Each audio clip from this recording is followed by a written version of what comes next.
Okay, so I'll start recording. Good morning, everybody. And today's class, I want to introduce assignment number 2, the project, which is going to be part of the Global Virtual Classroom initiative at NTNU. So this project and the classes from now on will be done in conjunction with our friends and colleagues from Ostfalia University in Germany. So the idea is to have a project or a challenge that teams of students from Germany and Taiwan will work together on trying to accomplish. And I posted the video here, and we're just going to have a look at it. The project, or assignment number 2, will be play the game Bamboleo with a Soya robot.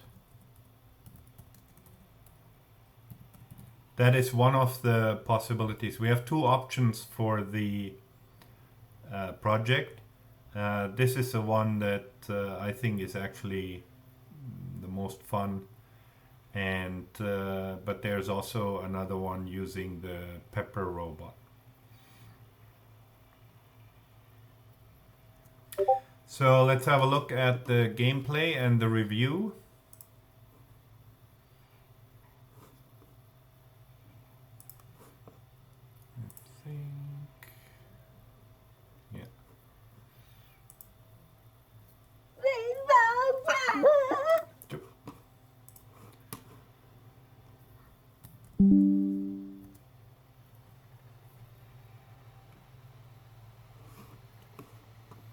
Okay, somebody's typing.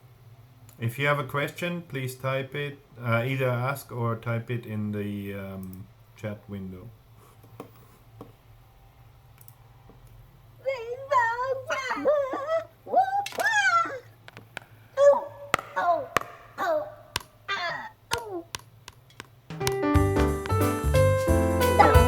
And now, it's time for another Dice Tower review with Tom Vassell.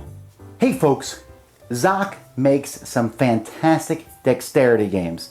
And so I was very intrigued. I've heard about this one for years, Bamboleo, because this game essentially comes with this giant wooden plate that you're going to be balancing wooden pieces upon.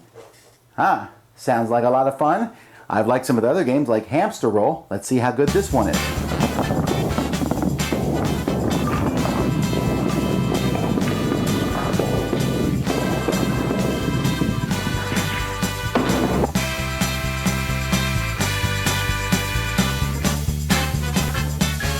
So first you start with this big yellow wooden board, pretty sturdy, and on top of this board you're going to be putting all sorts of objects. Now you'll see on here you have some rectangular prisms, you have some pyramids and cones and cylinders. This one has a hole in the middle, and so you're going to want to put these around it on the outside edges, or spread them out as evenly as you can. Then you have this piece here. This is basically a cork ball on top of this wooden stick, and then we're going to take this and we're going to balance it on top of this. So you're just going to move it around till you feel like it's going to stay there. Whoops. And it's really hard because if stuff slides, then it becomes that much more difficult. So a little bit that way. A little bit that way. There we go. So now it's sitting there balanced on a thing. On a player's turn, they're going to just simply take a piece from here and they're going to take it off. You take the piece off and you keep it. Then it's the next player's turn. And they're going to take a piece off and keep it. So I would take this one off. Ooh. Now usually you're going to want to take a piece off the side that's tilting downward. So maybe the next person takes this piece off. And as you take these pieces off, you're trying to keep the whole thing from collapsing. Eventually, the whole thing is going to fall down. Now, when it falls down, you lose 4 pieces. If you don't have 4 pieces, you go into negative points. And you're going to keep track of your points that way. So eventually you're going to... I really have a hard time figuring out how anyone's going to get positive points because it falls over so very easily. You can also play a version where you get a scale and you weigh the pieces so that if you take this pretty heavy block, that's much more points than maybe taking this little tiny block here. But then you can set it up again and put the pieces on, and that's how you play. The idea of Bamboleo is sound, right? It's interesting, the balancing the plate on top of it, pulling pieces off as it goes back and forth, right? And everyone's gathered around the table going, whoa, whoa, whoa, right? And I imagine that in some groups it has been, but this game has been pretty much a disaster every single time, simply because it falls over all the time, all the time, all the time. It's like playing Jenga, and every time someone pulls out the second block, the whole tower falls down. The Jenga's supposed to last for a while, and this game's supposed to last for a while too, because you lose 4 pieces when you knock everything over, which could give you a negative score. As soon as it's knocked over, the round's over, one totals up their score, how many pieces they have. Every game I played, I don't think we've ever got past 4 pieces. Every single time. And the rulebook's like, now don't put too many pieces in the middle, it makes it too easy. And we're sitting there going, easy? And it goes, putting the thing on top is not as difficult as it looks. No, it's pretty difficult. It's not like something you can just quit, like Jenga again, compared to that you just set up, you build the tower, hamster roll, you put the wheel in the middle of the table. I mean, these are dexterity games that are very easy to set up, and then as they go by, they get more and more fragile. This one is very difficult to set up. Any little thing sets it off, and it falls over. I suppose there's a group of people who like that, who want that very difficult challenge. I just don't see the fun. Like, I can't play this with kids because as soon as someone pulled off a piece in my family, boom, the whole thing fell over. Every time. If we made it past 1 piece, everyone's like, yeah! You know, we felt like giving the person who got a piece off 200 points. But knocking it over and if you do anything, the pieces slide to one side. It's like I said, it's just very fragile. The whole thing is going to fall over, and because of that, I can't recommend it. I think that you have to be incredibly, there's the shaky hand syndrome, right, that people have in games. In this game, it would be a complete disaster. There's no chance here for people who have any off-center balance to be able to do this one. So I'm sure there's some expert Bamboleo players in the world, and they'll watch this video and go, come on, it's not that hard. But you know what? It really is. Dice Tower Judgment, too fragile. Thanks so much for watching the Dice game. Tower video. This one has a hole in the middle. And so you're going to want to top of this wooden stick. And then we're going to take this and we're going to balance it on top of this. So you're just going to move it around till you feel like it's going to stay there. Whoops. And it's really hard because if stuff slides, then it becomes that much more difficult. So a little bit that way, a little bit that way. There we go. So now it's sitting there balanced on a thing. On a player's turn, they're going to... So you have the plate balanced with different pieces on top, different weights. Just simply take a piece from here, and they're going to take it off. You take the piece off and you keep it. Then it's the next player's turn, and they're going to take a piece off and keep it. So I would take this one off. Now usually you're going to want to take a piece off the side that's tilting downward, so maybe the next person takes this piece off. And as you take these pieces off, you're trying to keep the whole thing from collapsing. Eventually, the whole thing...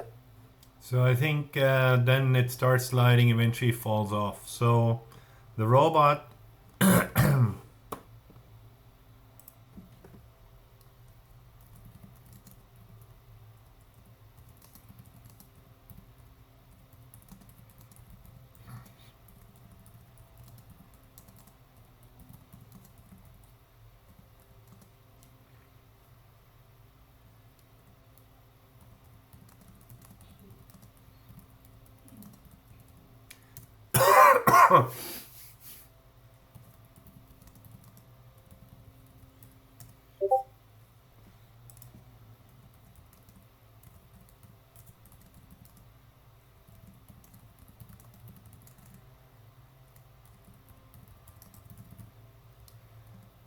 So we want to play this with the Sawyer robot.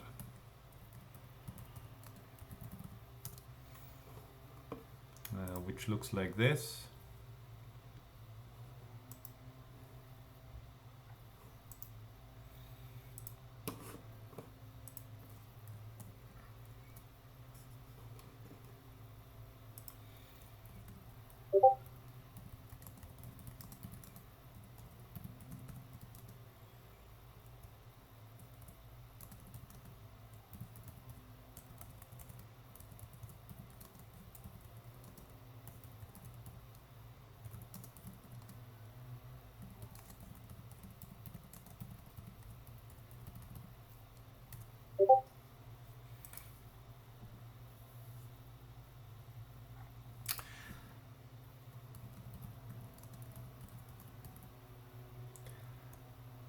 So the assignment will be done in groups of 4.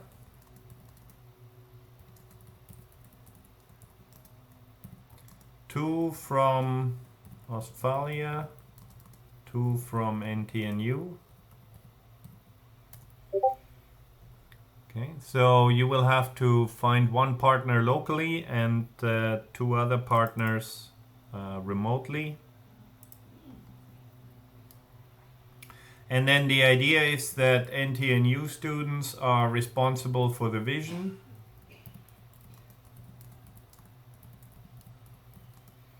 And Ostfalia students focus on motion, planning, grasping.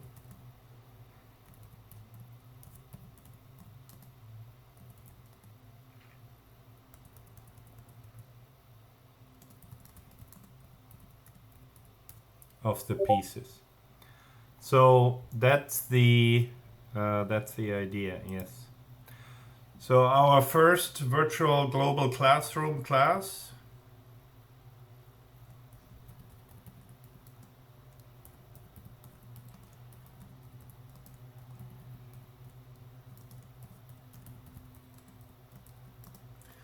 will be next Monday, but unfortunately, because of the time difference, it will be quite late for us here in Taiwan. But so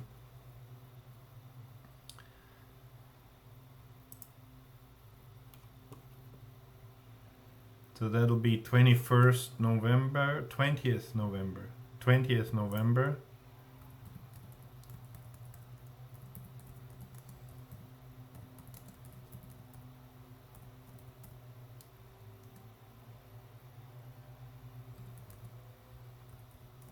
At 11 p.m. 2300 hours. So that's quite late at night. But the class will only last 1 hour. Mainly to set up and get to know the students from Germany.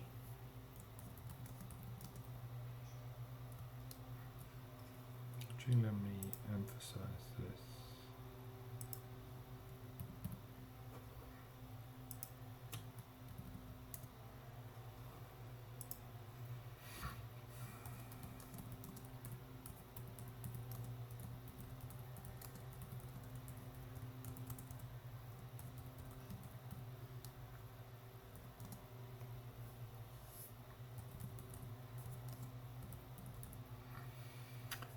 We will try and we will form teams already. I think we will just assign them randomly between the groups from NTNU and Ostfalia.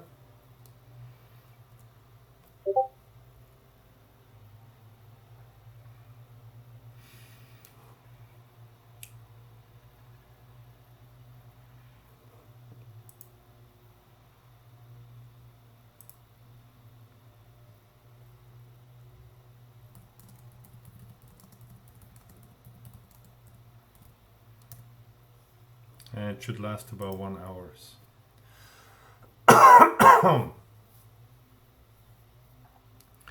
So coming up, we will have joint lectures with some of the teaching done by Professor Garant, and for me, for the German students.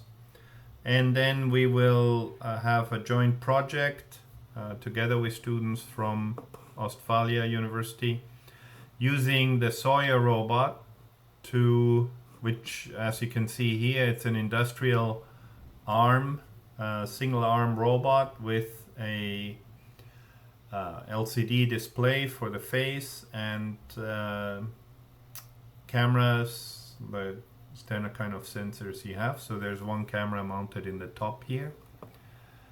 We'll talk some more about the cameras later on. The Sawyer robot is special in the sense that it's a compliant robot. It's a cobot, so if you actually hit the robot, it will give. There's some give in the joints. Uses serious elastic actuators, so it's different from the standard kind of industrial robots. Much safer with humans in the environment.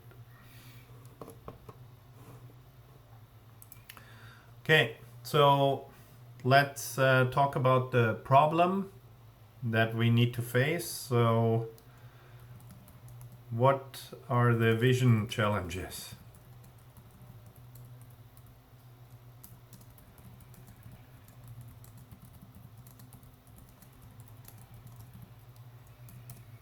What does the vision team have to do for when trying to play this game?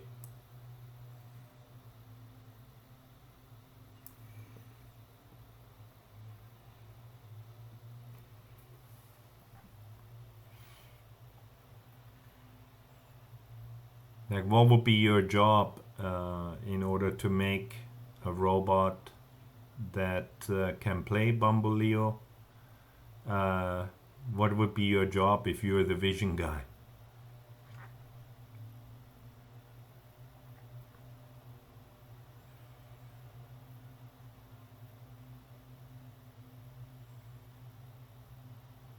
Or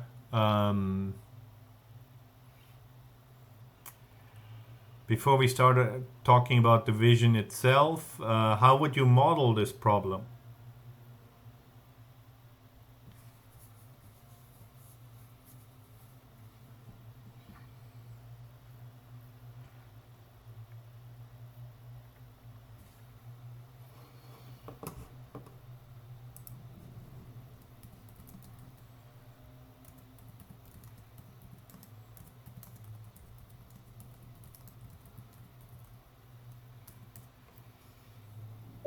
This game.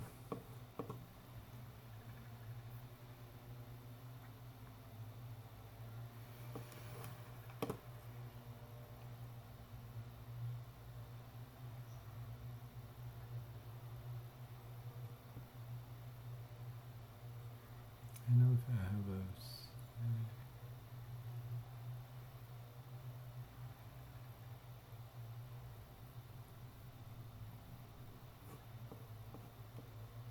this one off.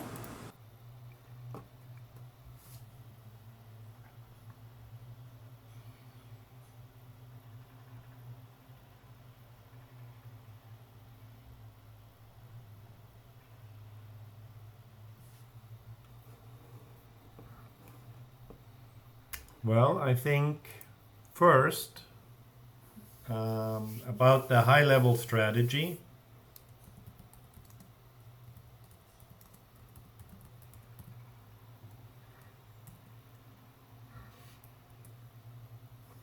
Okay, let's do that as a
Okay.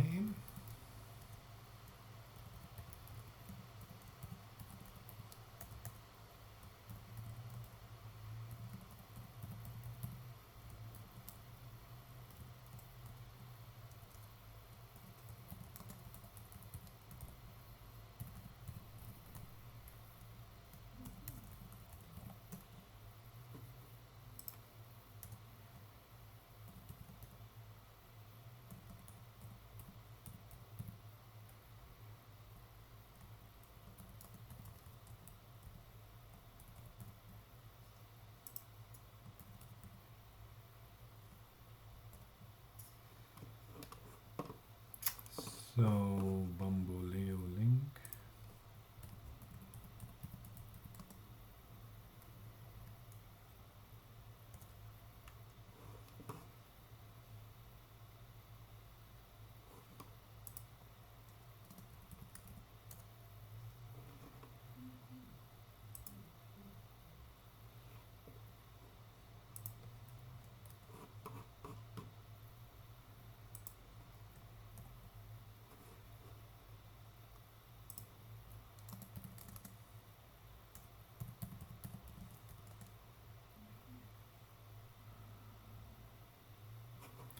What did they call that?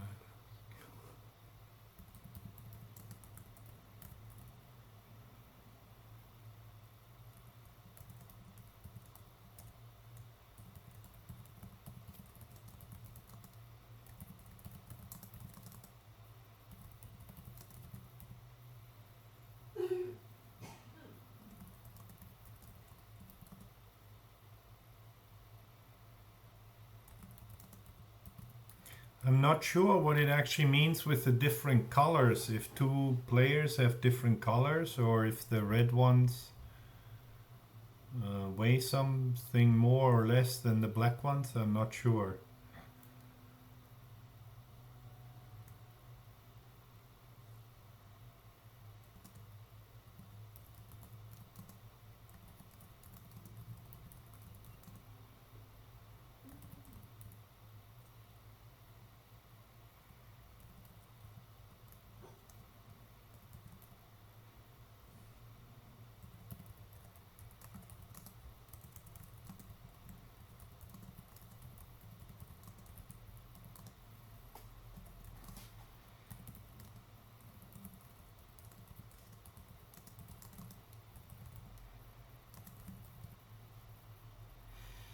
So the pieces are then placed on the yellow disc, and that disc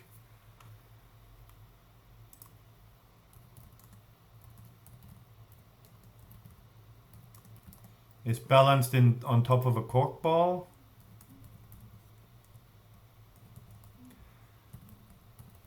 Players take pieces off the yellow disc one at a time. Ah, yes, okay. Thanks for letting me know.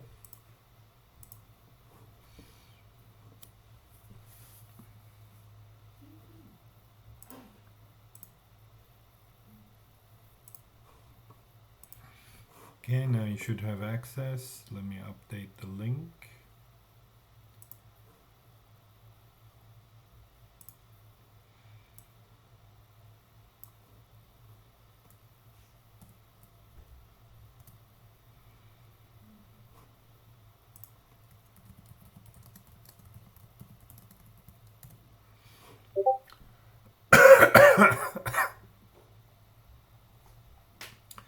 So it should be working now.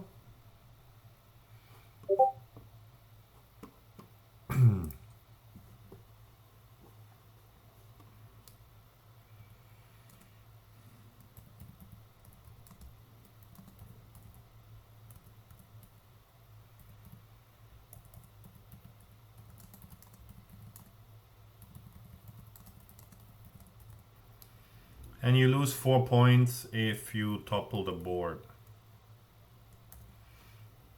I think that's the basic idea for the gameplay.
So here's a picture of the game itself and a review.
So we want to implement a robot that can play against humans or other robots.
How many if I put the image there?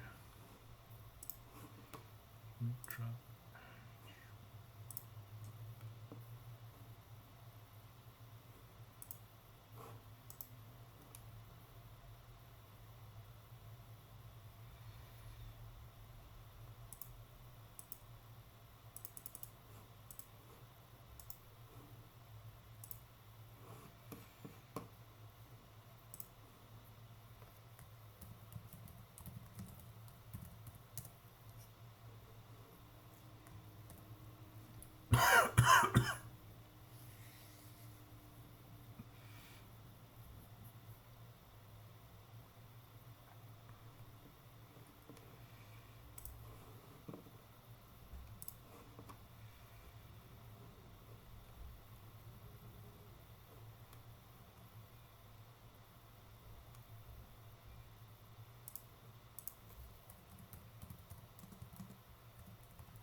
Okay, so here's our Sawyer robot picture, and that's what we want to use. Now,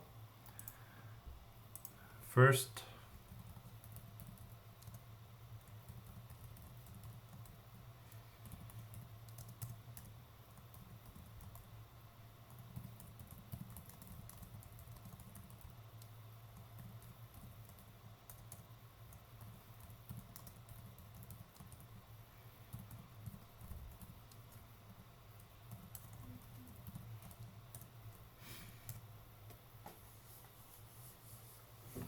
let's generate a game.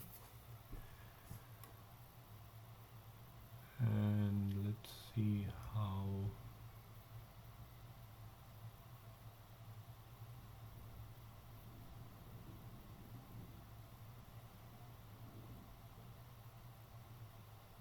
how we can model that. Now I'm not so sure about the tilting playing field. If the playing field were stable, parallel to the ground all the time, then it would be quite easy. But let me think.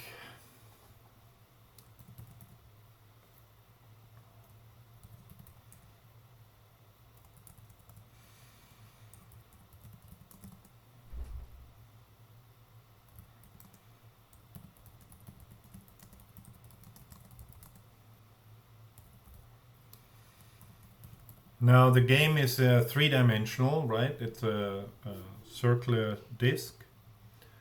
Let's try and develop a two-dimensional model of the game first, which means a single plane, a line, and it can only rotate in X and Y plane, not in this plane.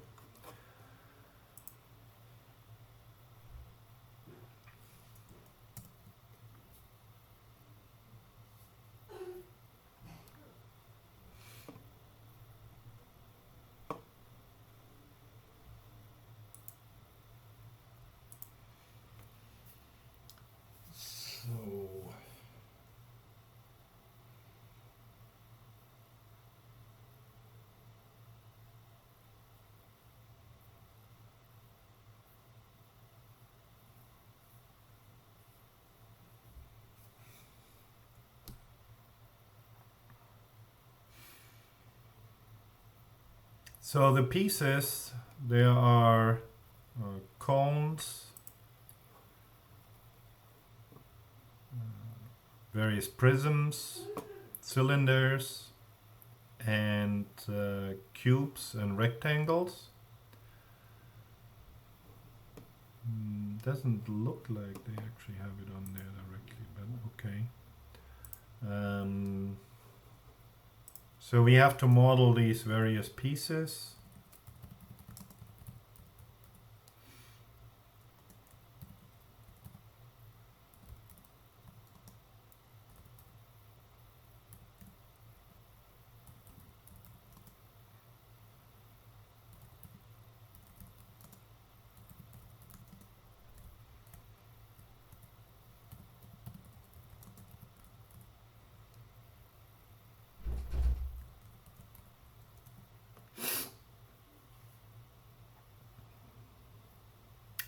So to simplify it,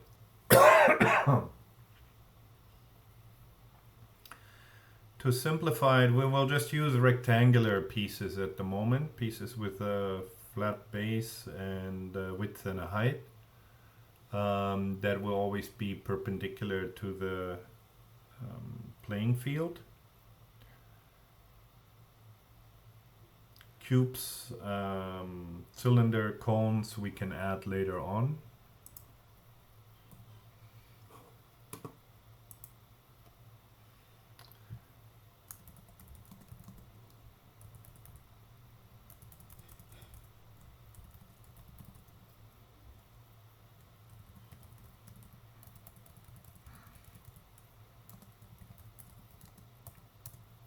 Now when you should try and structure that yourself, implement your own version of the model of the game. The first thing you want to model would be you have all these rectangular pieces of different sizes, and somehow they have a position and they're placed on a plane. Now that plane is not necessary. As you see in the video, the plane sometimes tilts, so the plane itself will have an angle. But first, let's come up with a class to describe, or that's what I would do. We define a class that describes a piece.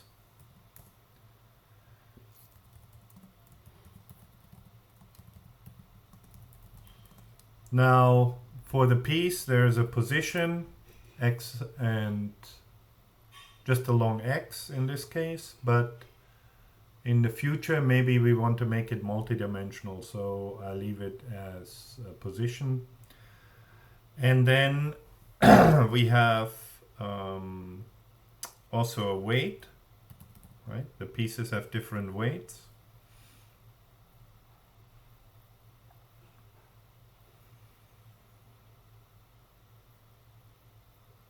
And I think that should be it.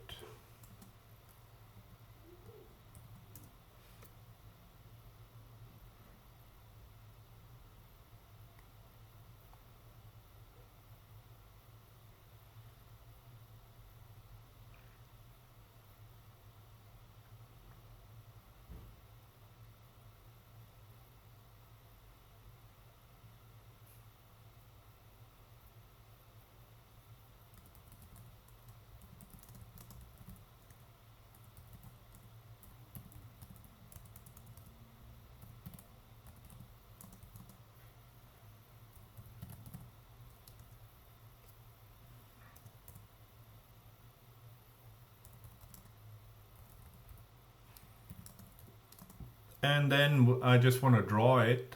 Oh, wait.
And I need to specify a size for it. Now, theory, that would be 3-dimensional as well, but we'll leave it like that for now. So 3 parameters. If it's a cylinder,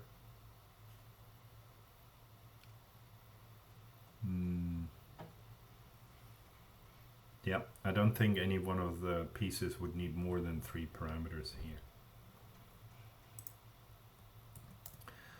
And now I just want to implement a function so that I can draw them.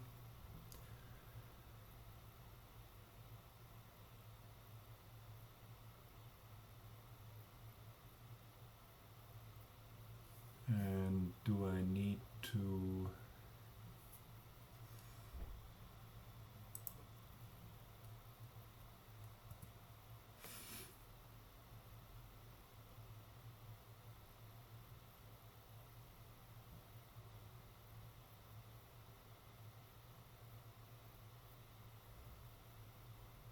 think I can probably apply the matrices.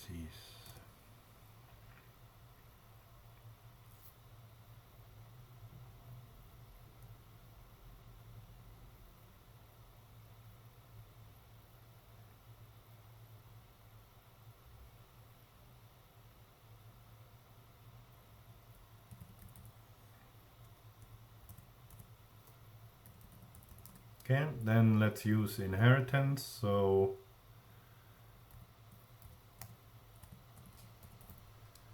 we can have a rectangle piece.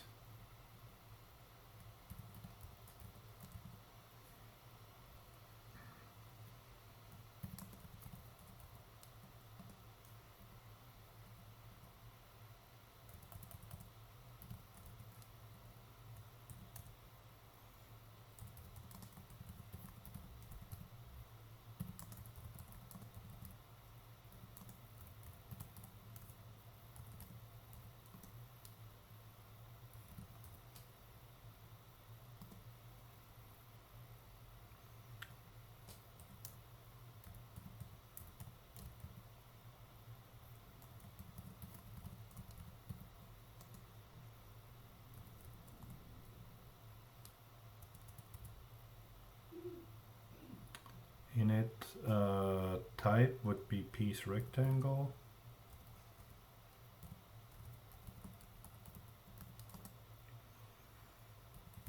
The position, the weight,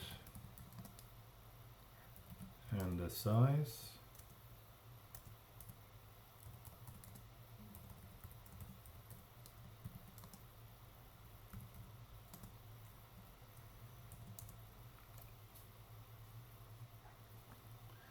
Then here we have the axis that we want to draw. Now,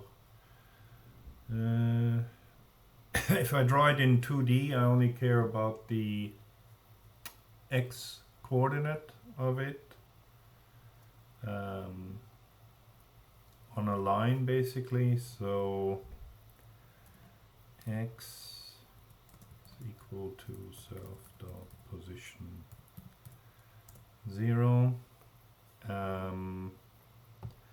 For size, I need to know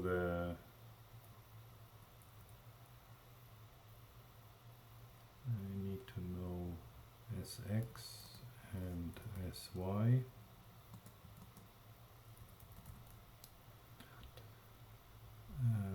Size 0 to 2.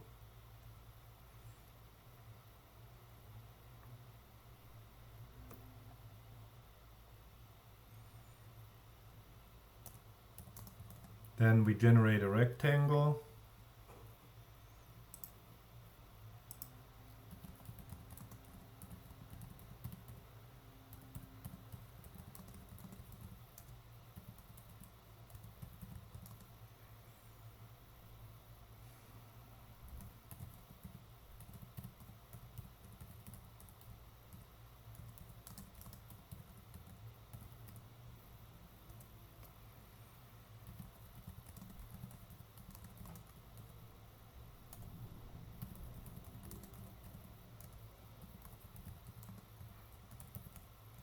Bunch of libraries that we need.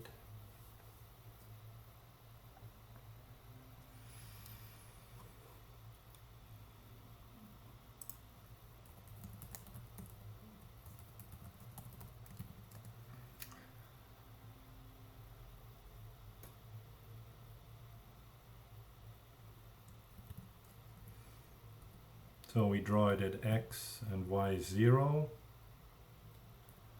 The width is sx, the height is sy.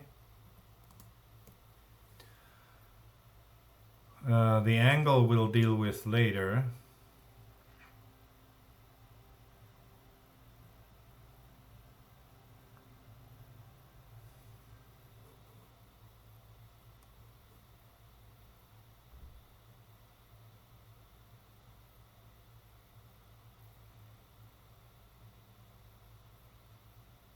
X, Y, and if it's width and height, I think it grows upwards. We'll see. Then AX,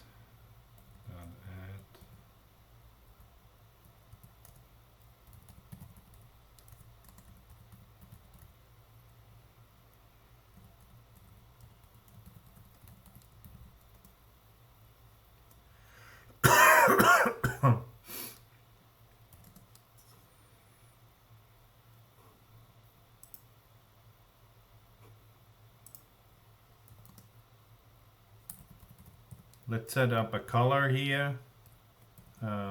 Default pieces are gray. 60, 60, 60. And we'll make rectangles blue.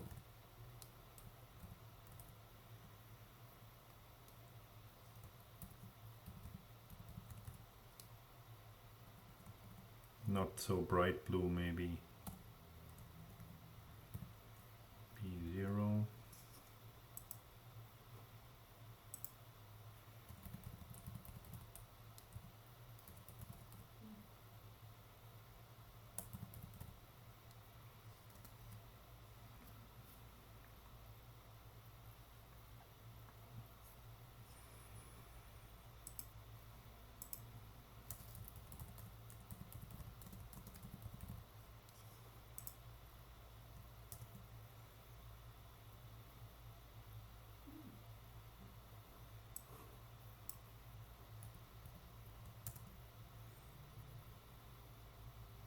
Okay.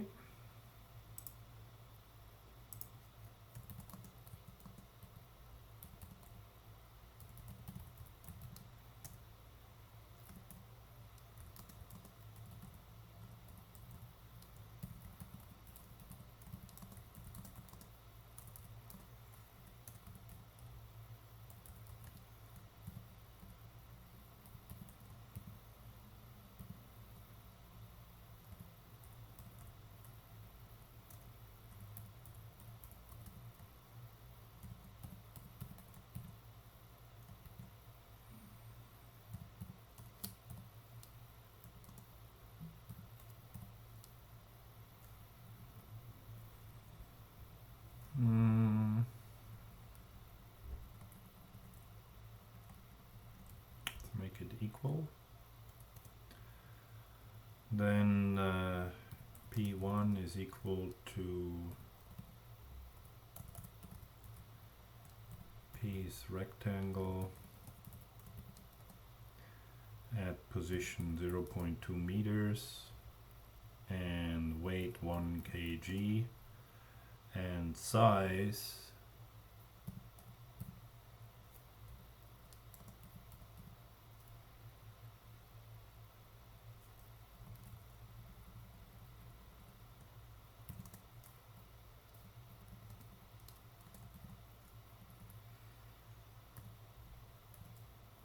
we can specify a default parameter for the color.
Let's draw the piece.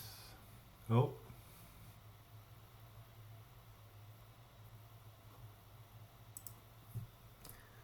Position must be a tuple.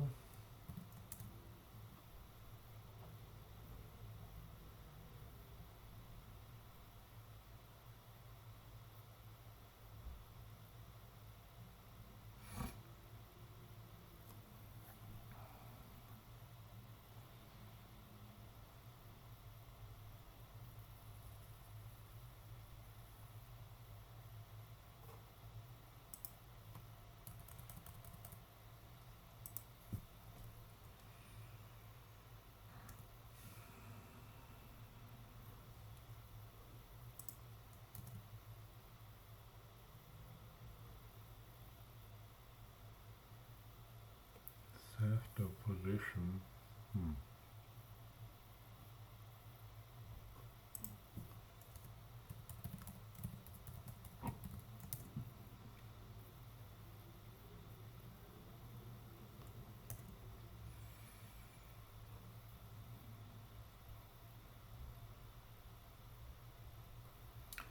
size, position,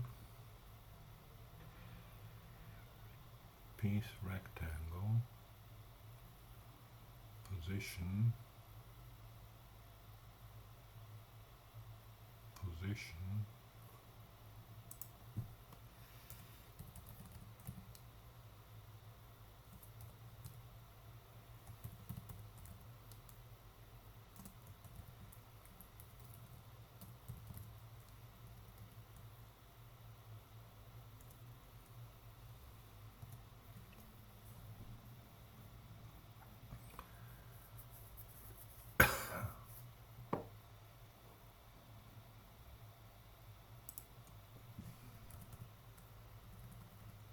it to do with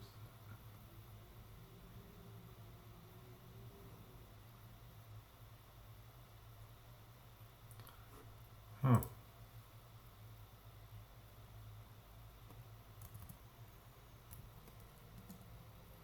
Not sure why this works as a list but not as a tuple.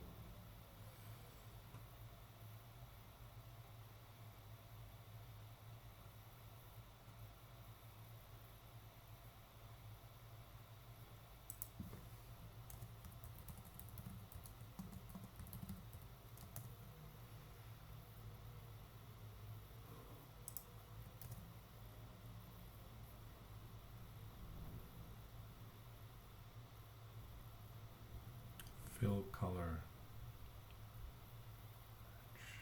face color maybe.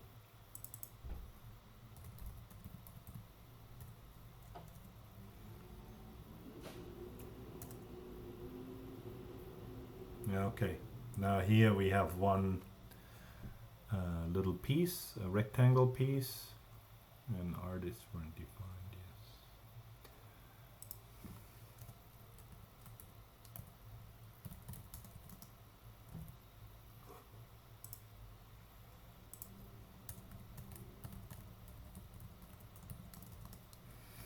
And I like to return the set of artists when I do any drawing, because that way it's easy to make animations later on if you decide you actually want to animate this at some point.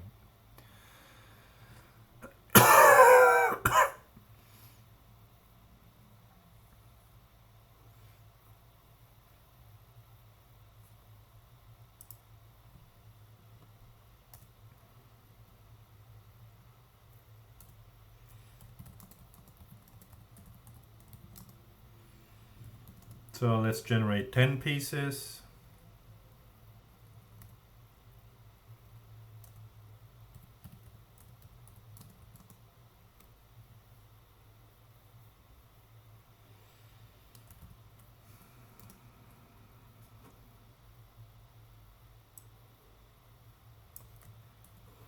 And if you wanted to, you could extend the code too to draw cylinders and cones and things like that. And now here we want a random position.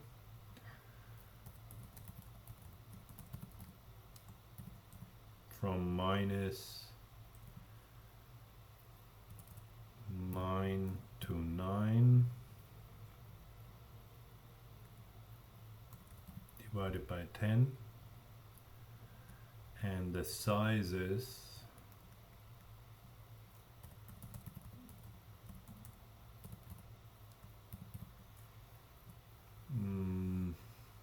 let's go from steps 0.2 to 0.10.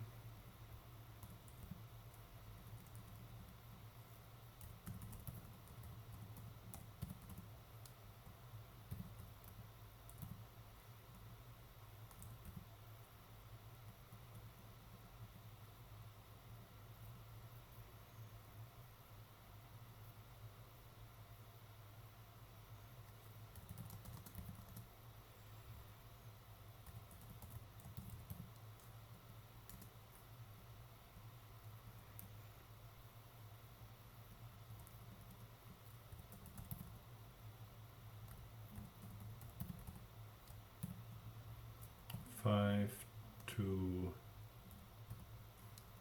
1.5.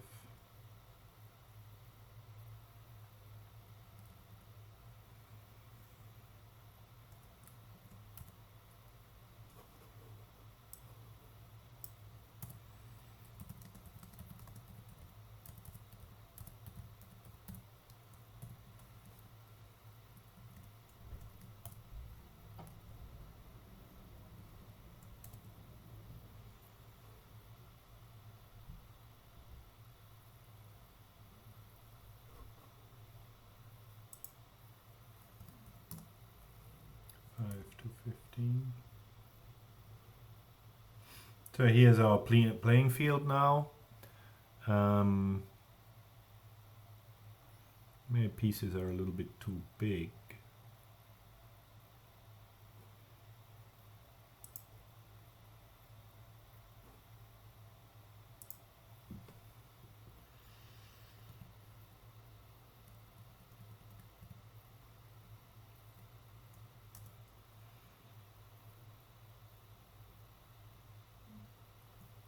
Oops, now they are too tall.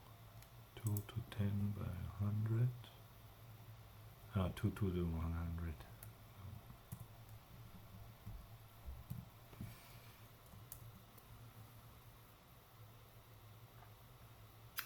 So here are the pieces.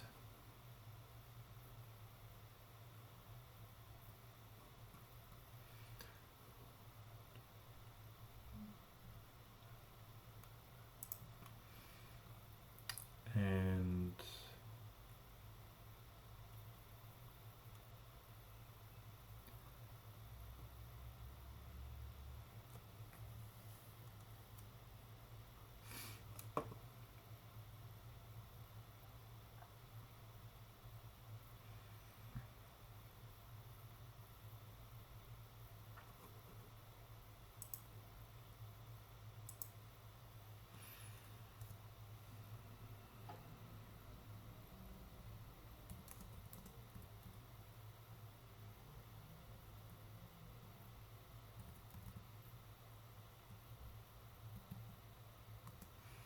we can try and plot the weight. That will make it a bit more interesting.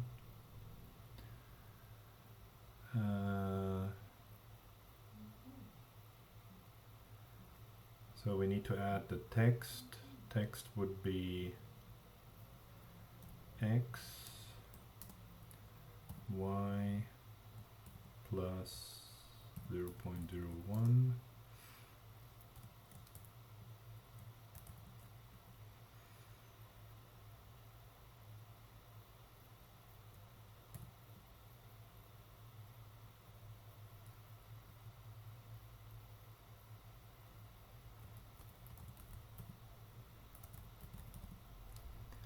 Self.weight.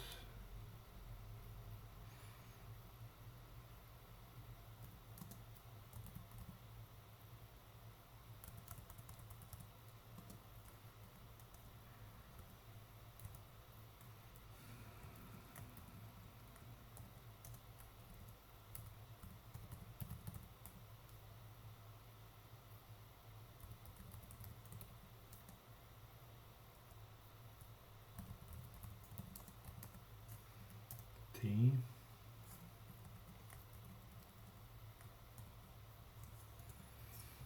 What does that look like?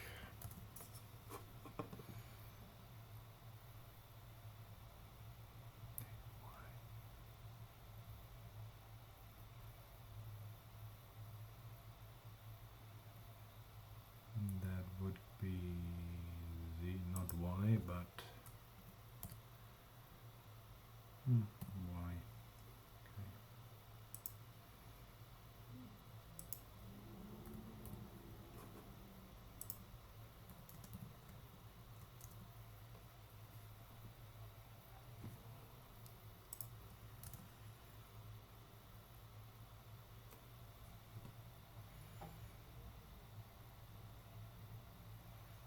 So we need to make those a little bit bigger.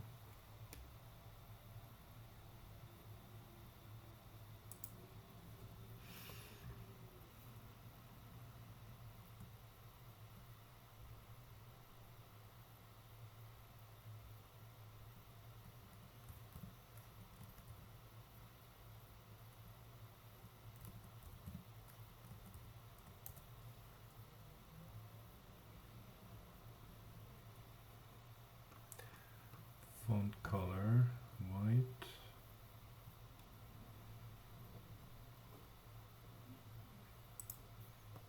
Oh, let's make them brighter.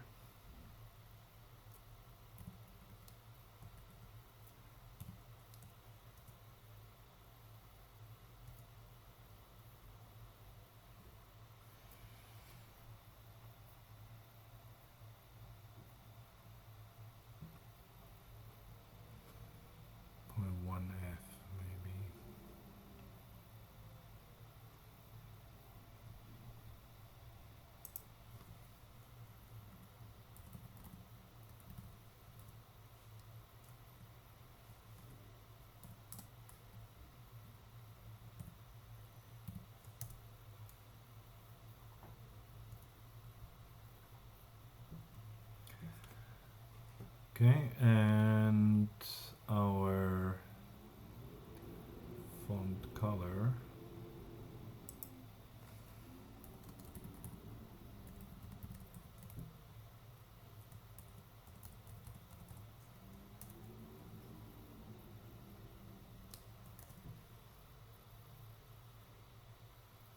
No property font color, so how do we change the color?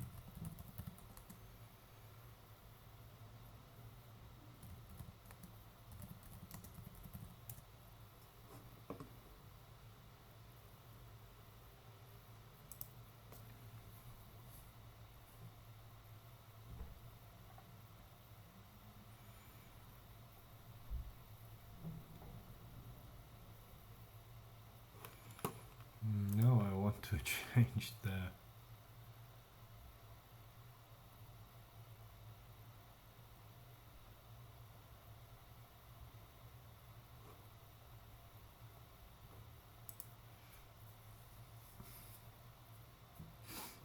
I have to look at the documentation.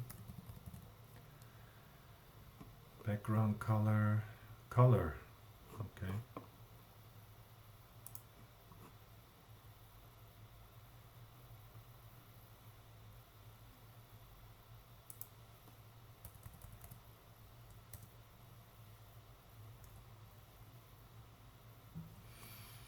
So now we have a pretty nice figure with our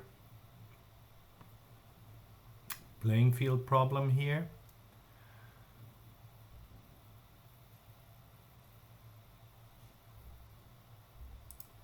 Make that a little bit darker.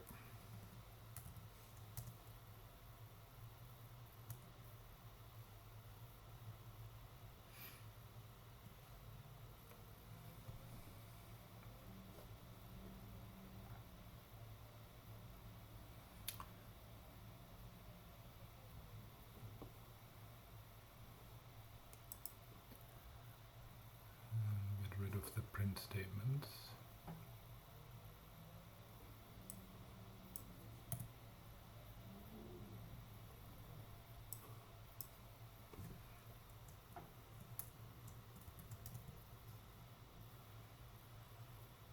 And I guess we can plot the playing field too.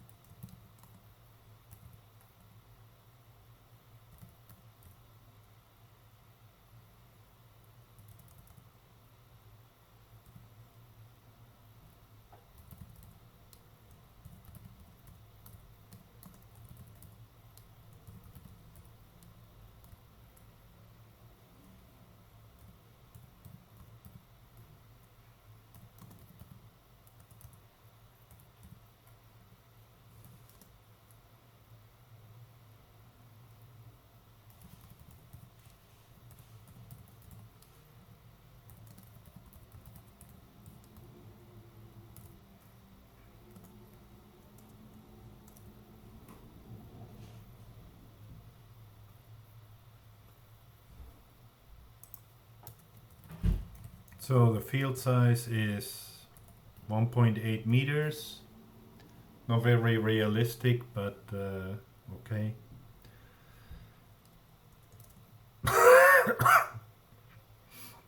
So now we have a playing field here. Then we have to make sure the position is less than that.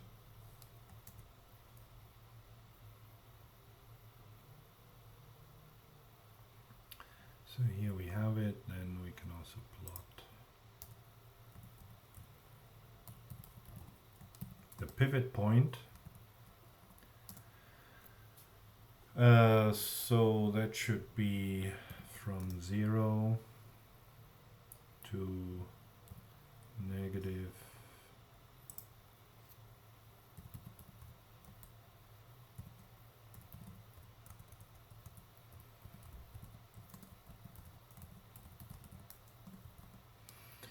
0.4. Pole width is 0.4.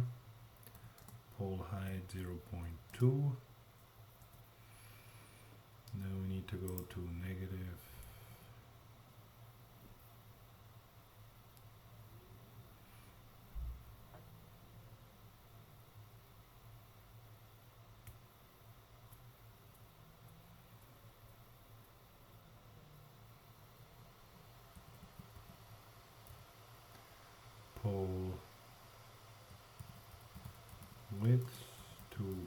width to 0. 0, 0 to negative pole height, negative pole height, 0, and let's make it green.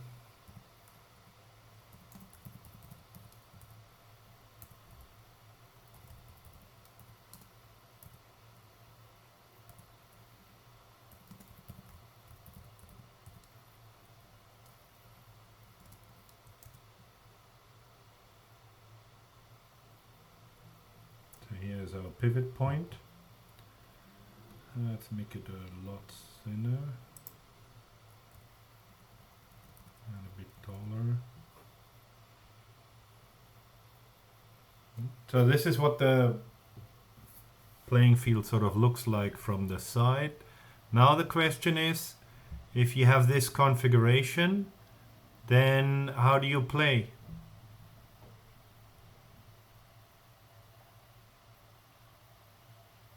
Which piece would you want to take off?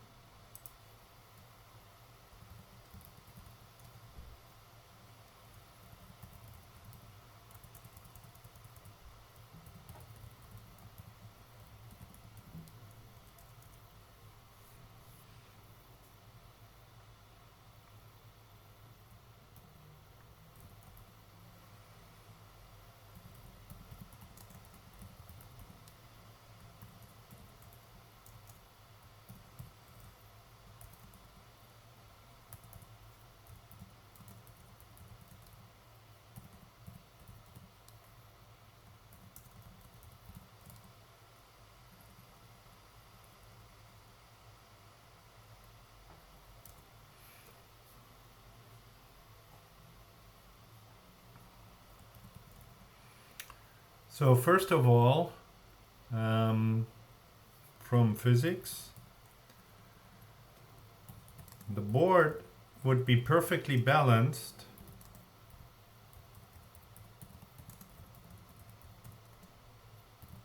if, and only if, in fact,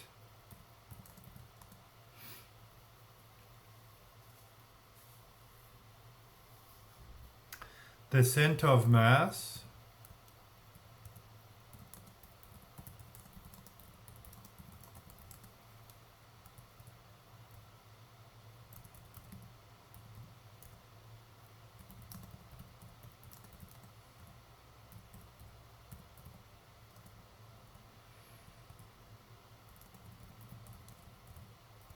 is exactly above the pivot point.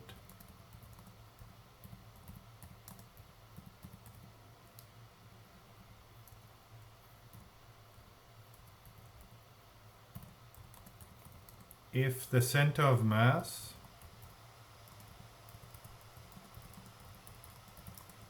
is not above, then it will create a torque at the pivot point, which will rotate the board.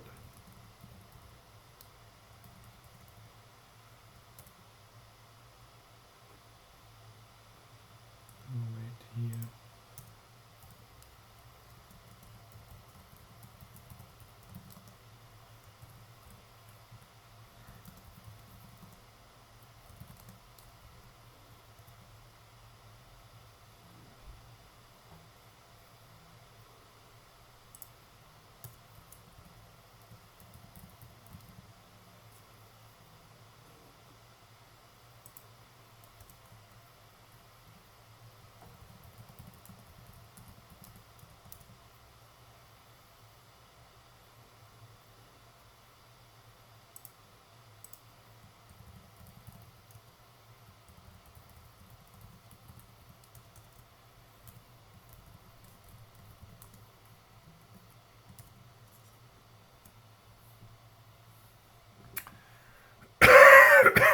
like this.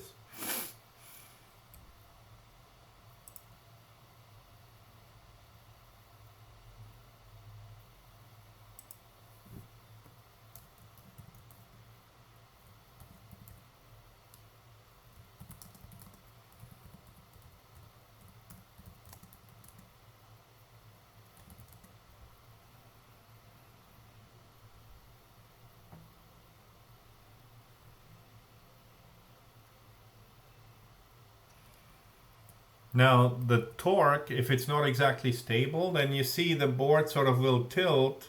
Now that will change the center of mass projection along that line.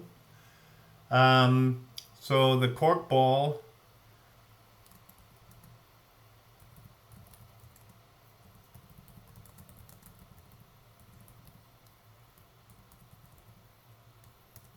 the torque is counteracted by a opposite directional torque in the opposite direction due to the board rotating around the cork ball in the middle, and that means that the board will then be stable on top of the ball, on top of the cork ball, in spite of the fact that the center of mass is not directly in the middle, not exactly in the middle. However, if the radius of the cork ball and the torque that is introduced due to that radius, if that is not enough to counteract the torque, then the board will slide off. And in fact, when you look at the gameplay, then the other issue is that the pieces are positioned on the plate, and if the angle results in too much force, the pieces start to slide. And once the pieces start to slide, then of course it is just going to get worse and worse, and the board will definitely topple then. So that's the simple physical model. If friction of the pieces on the board is less than drag of gravity, then the pieces will start to slide and the board will topple. If that starts happening, then it's definitely unstable and it will start to fall over.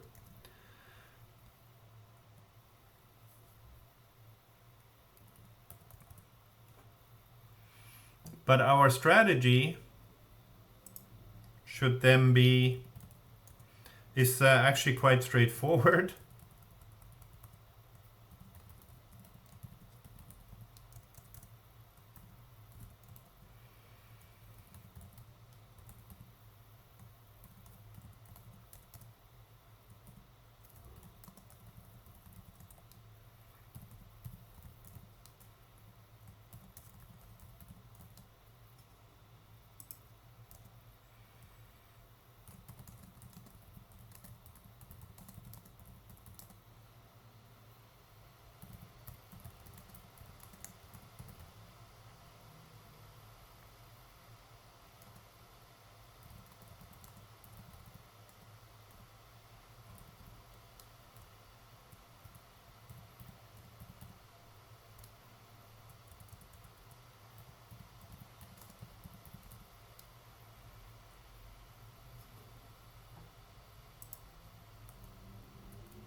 Now the only move that we're allowed to do is to remove a piece So we must remove the piece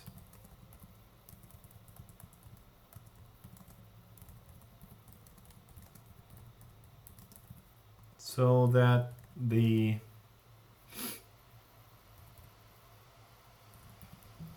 center of mass of the remaining pieces is as close as possible to the pivot point.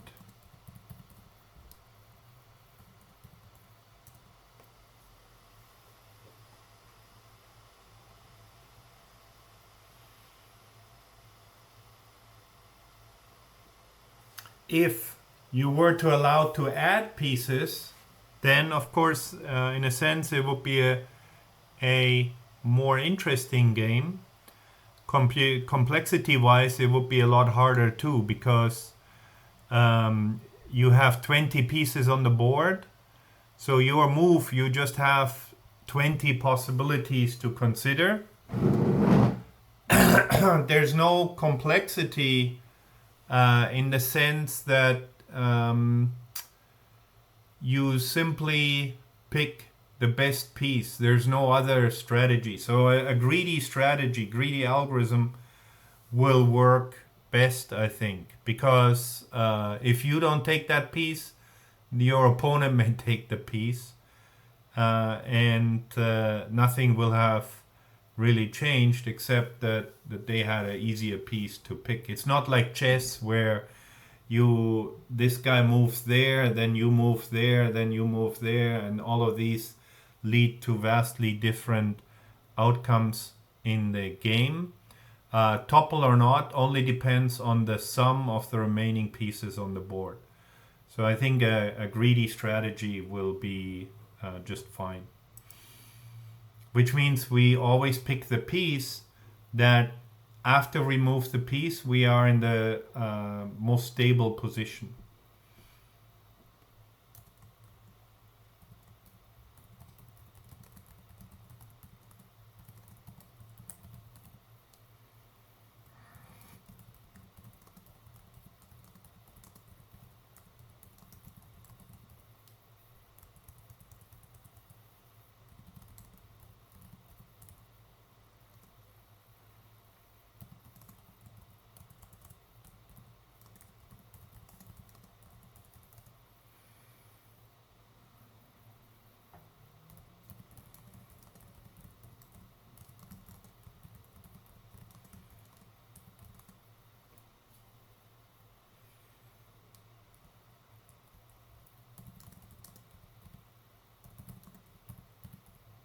And then when you take the piece off, either it will be stable and game continues, or it'll topple.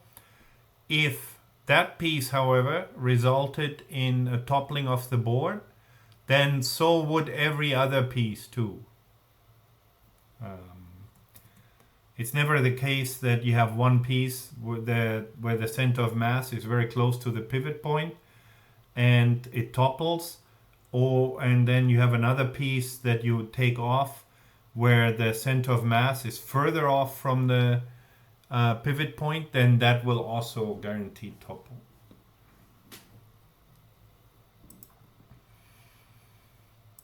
Now in the video they described some strategies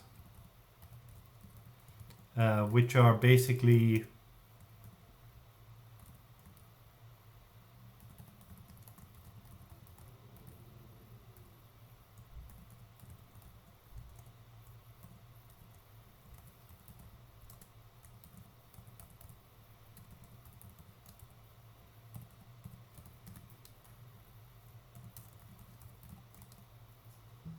basically implementing the strategy in a human way, because for humans it's kind of hard to calculate what the center of mass is of the object. But a couple of strategies mentioned in the video.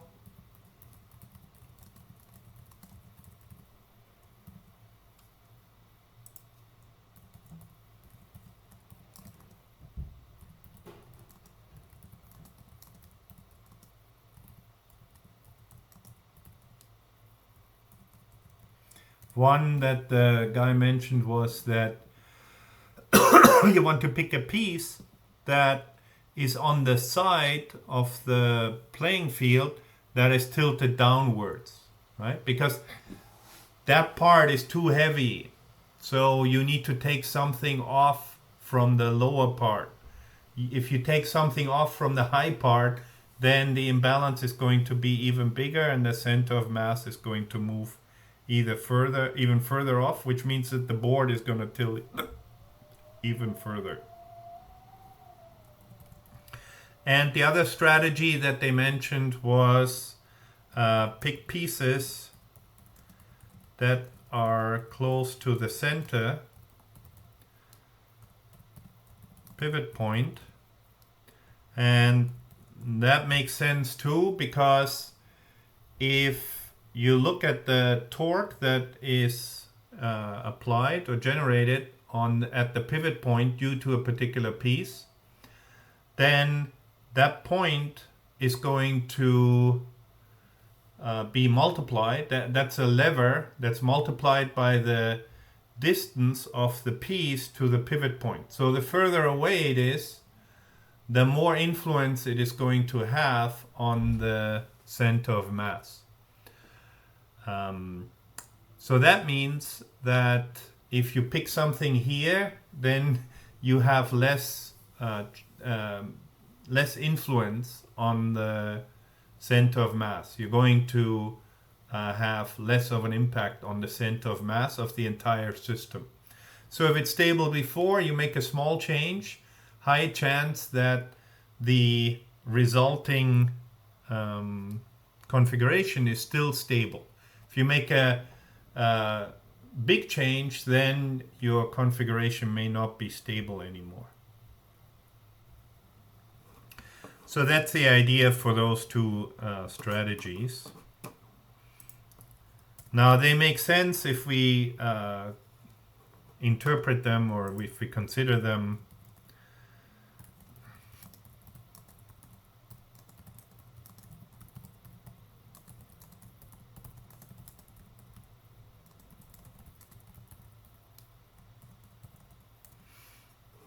So now I've used the center of mass of the system repeatedly.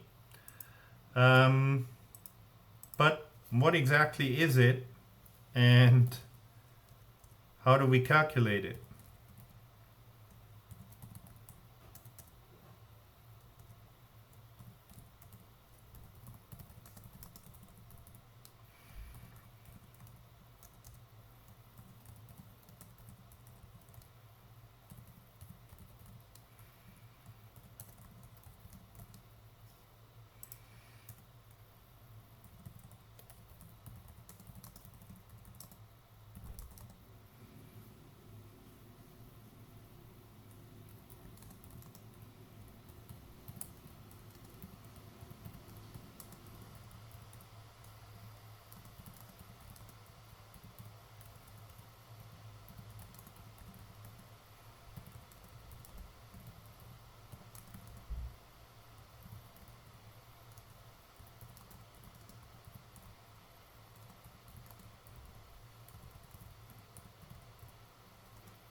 Colloquially, the center of mass, if you have a configuration like this, like here with our pieces, and I now consider them to be particles, which means that I ignore the width and the height. They're simply point masses, so a single point with some mass. And then if I apply a force at the center of mass, then I can lift the entire set of particles. I can move it without the particles themselves rotating. They will be in a stable configuration at that point. So that means I can then replace the entire set of particles, point masses, with a single mass at that particular point. Now, as a kid, you will have experimented with the center of mass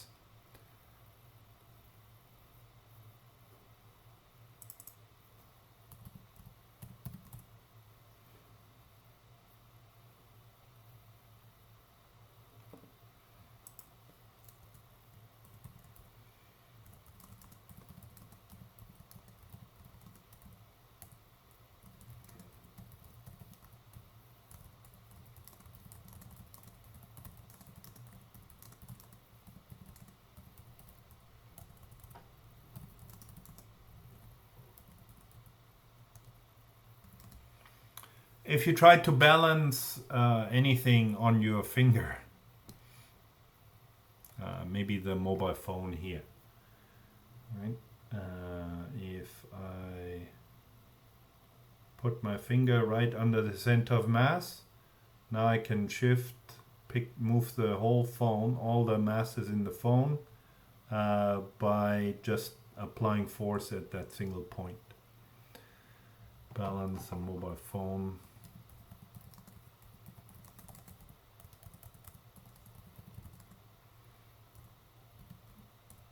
On your finger.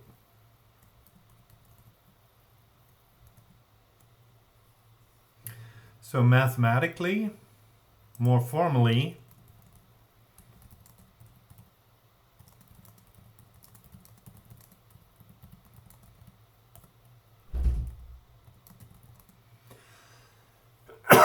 the center of mass is the point where if I apply force there, the system is not going to rotate. No torque will be applied at the center of mass point.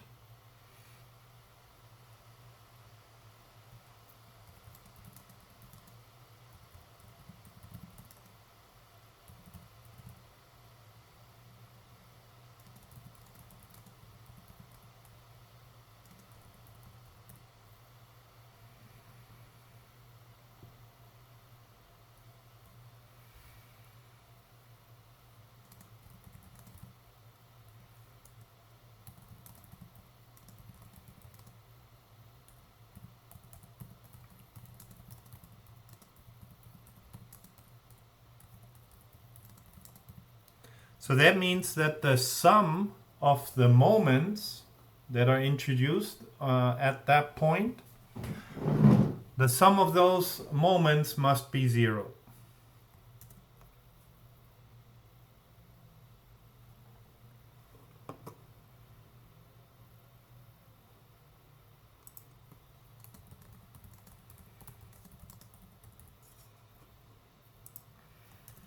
At the center of mass.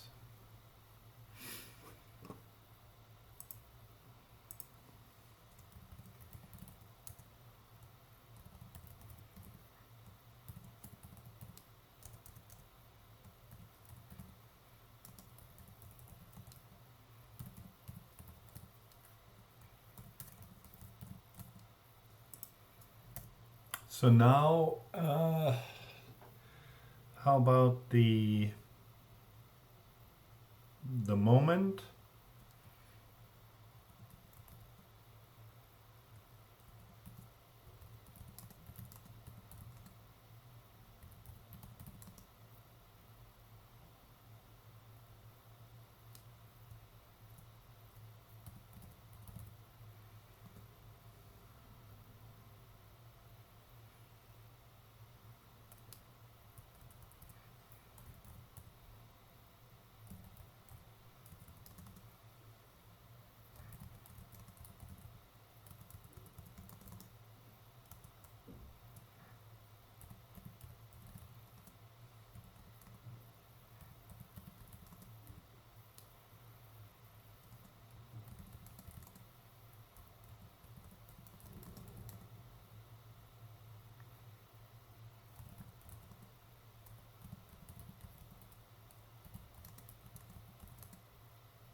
will be the force, but since we're dealing with gravity and the force is mass times acceleration, m times g, the two are directly proportional because every mass is going to be accelerated by the same acceleration, gravity. So we can just use the weight here directly.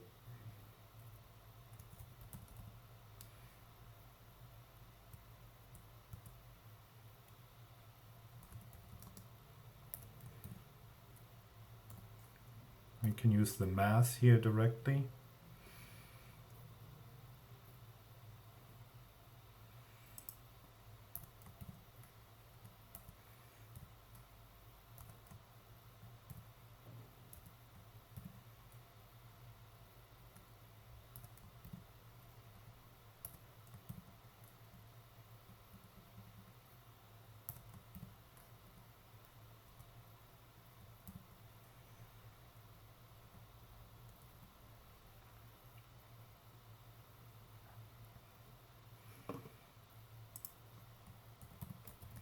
And that is the definition of the moment.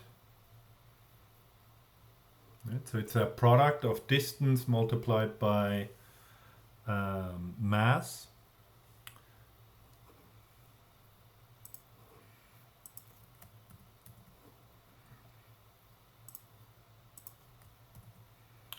So then that means center of mass. We can derive the equation to calculate the center of mass.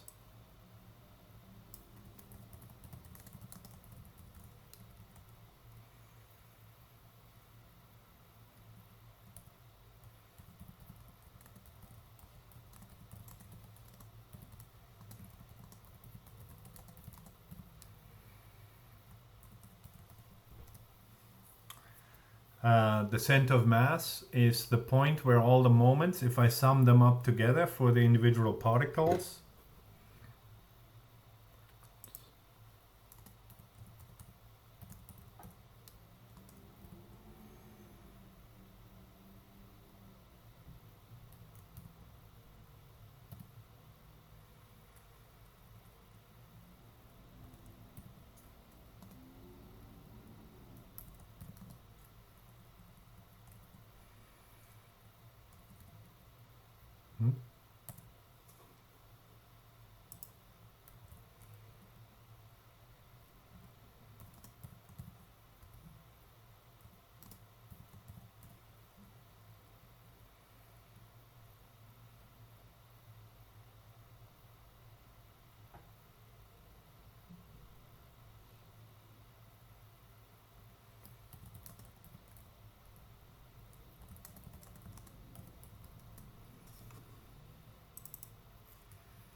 so that means the center of mass is the point, so the sum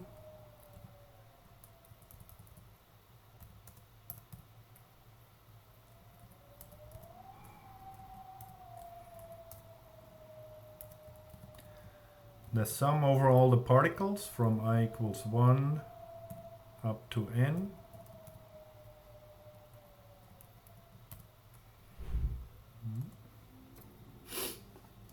Now the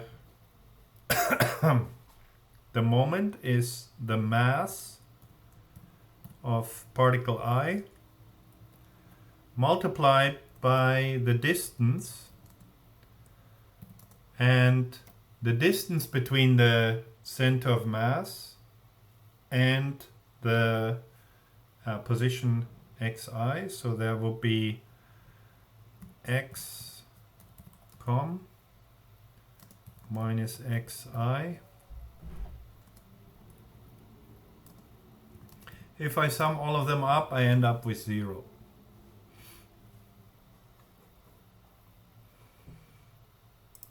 So this is just a rewriting of the previous sentence using mathematical notation.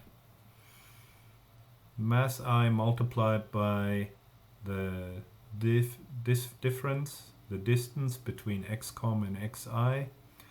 If I multiply them up, then I end up with 0 for all the particles. Okay.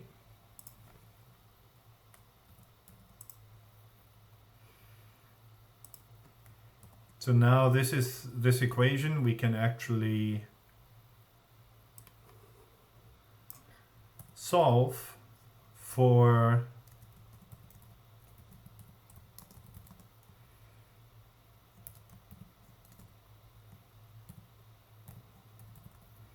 xcom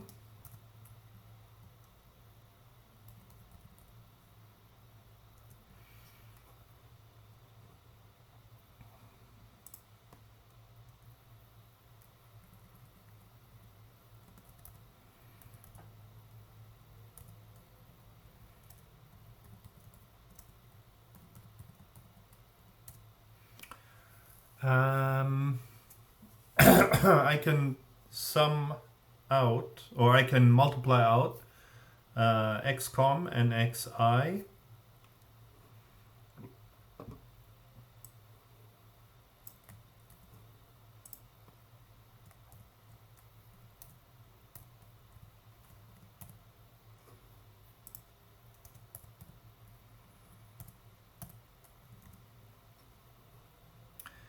So there would be mi multiplied by xcom minus mi multiplied by xi, right?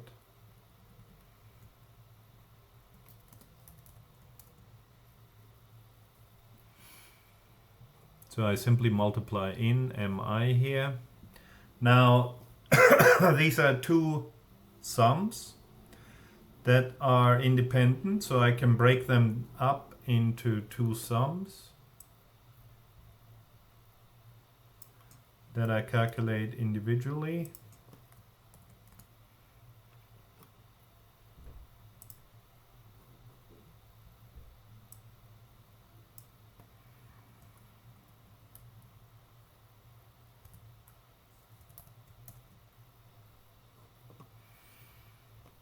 So we have the sum of mi multiplied by xcom minus the sum of mi(xi) for the particles from I to n. Now the center of mass is a constant. It doesn't depend on I. It doesn't depend on the particular particle.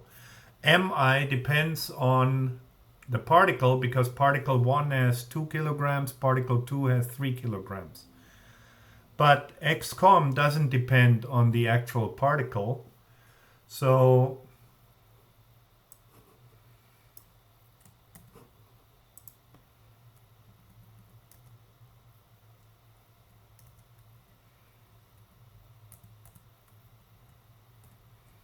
that means it's like a constant 2, so I can take it out and outside of the sum.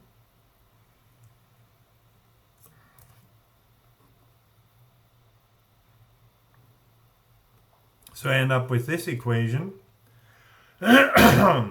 Xcom multiplied by mi's, sum of the mi's minus the sum of mi's multiplied by xi's is equal to 0. And then we simply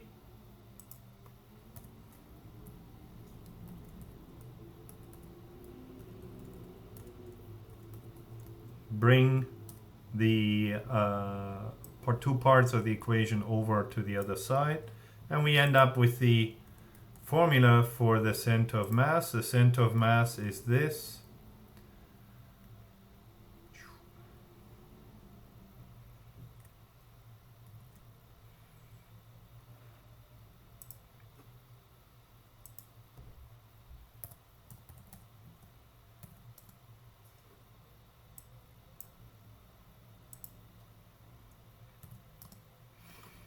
So this we bring over with plus to the other side, and then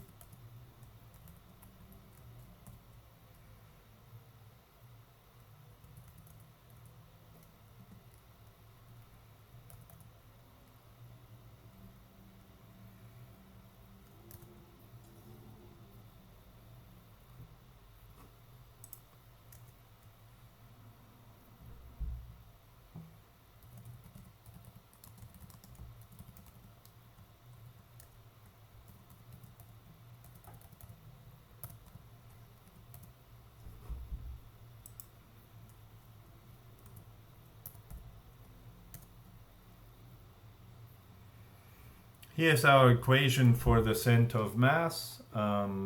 It's the product terms, mass multiplied by position divided by the sum of the masses.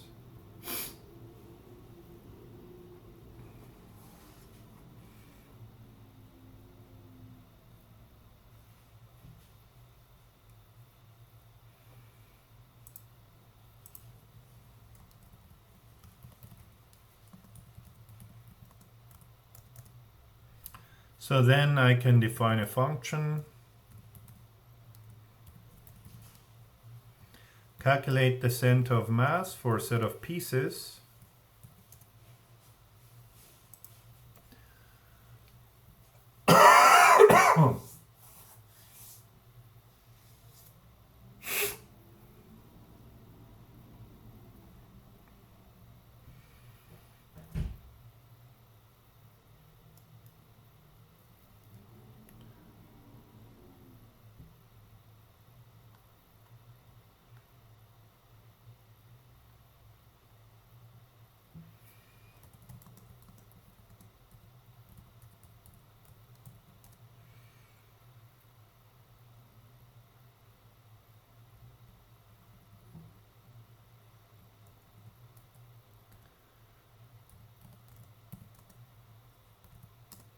we can do that in one line in Python, I think.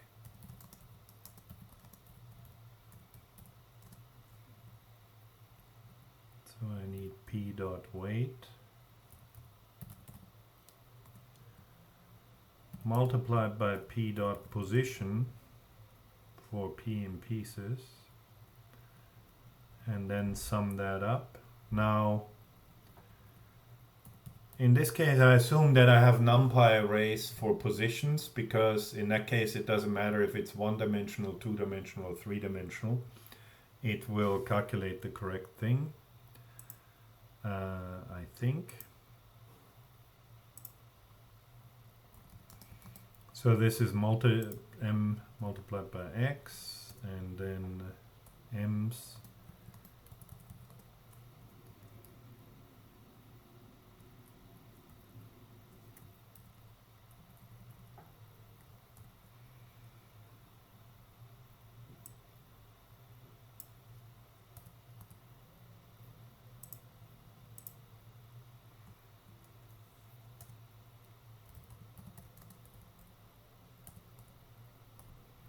and if both of those are numpy arrays, they should do piecewise multiplication. So if position, even if position is an array with multiple entries, 3 dimensions, it will calculate the right thing.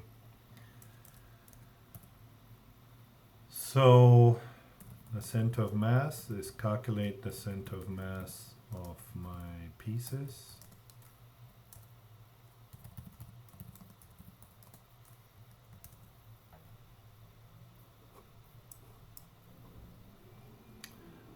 Sequence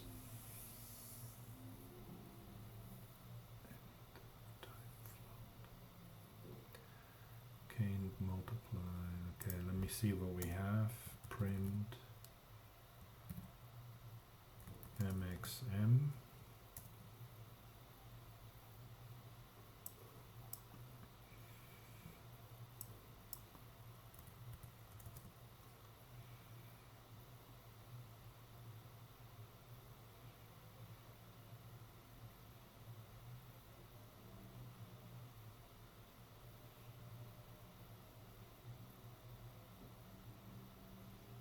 Yes. So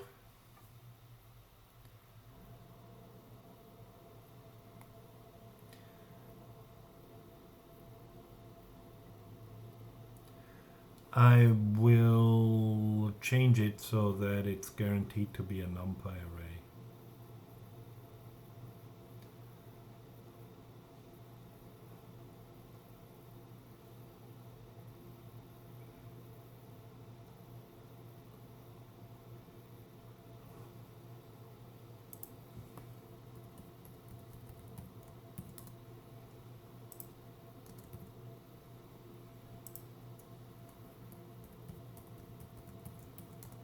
Okay, this one probably is not.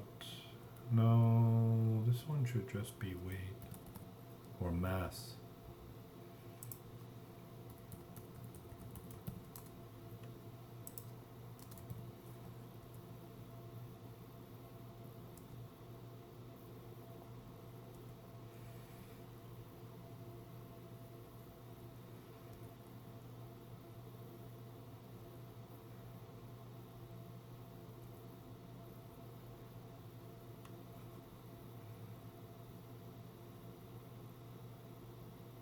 Hmm? How come we cannot?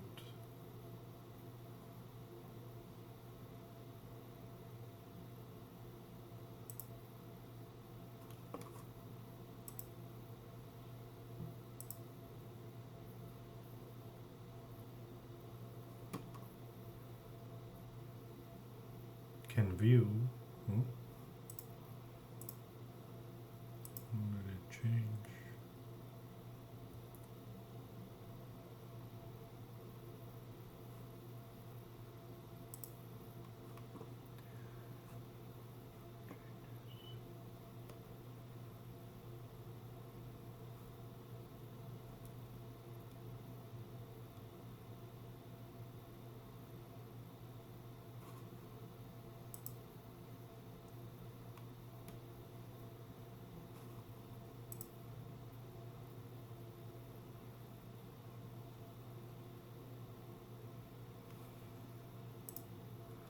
Okay.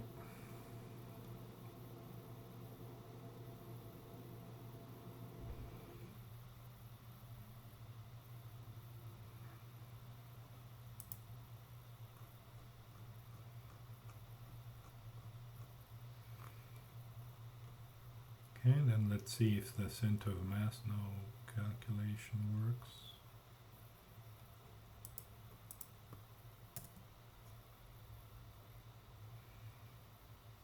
Yeah, okay, so now it's happy. So our center of mass, negative 0.05, a little bit off to the left side.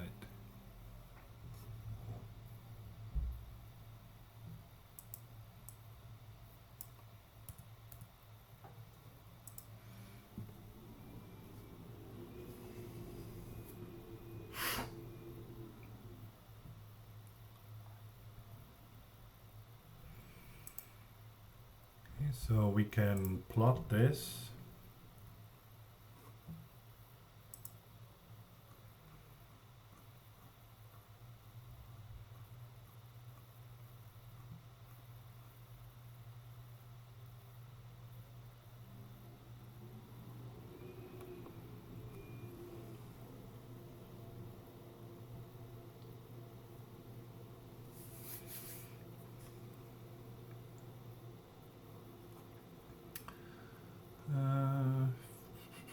Actually, I don't need to plot it.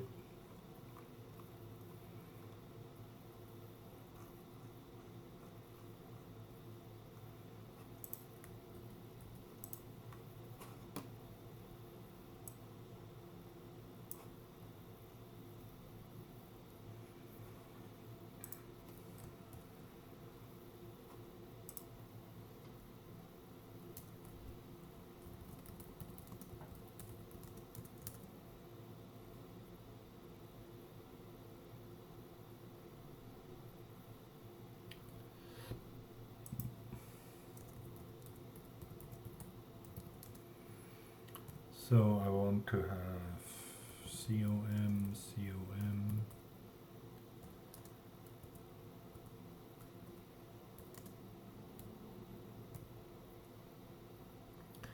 negative pole height 0.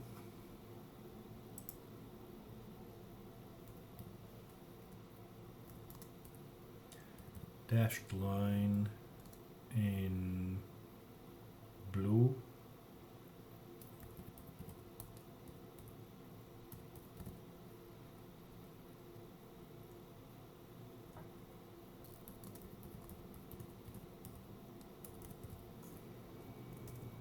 Line width is 2, and I wanted to change the name here.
So here it shows the center of mass for this point. It would be at this position here.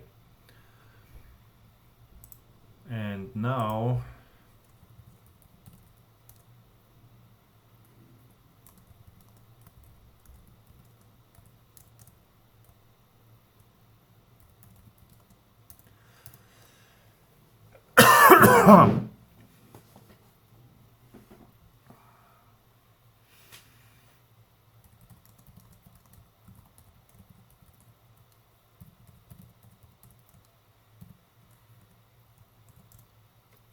if I now go through the list of pieces,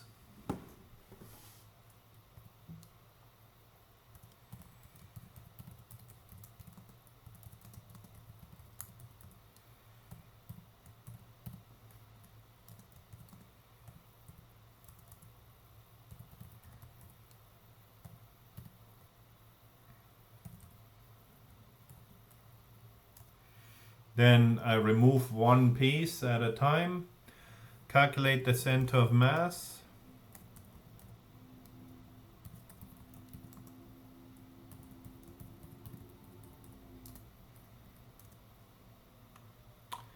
and if minimum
So here if I remove piece number 9, then the new center of mass is negative 0.35. It is actually better balanced with all the pieces on board.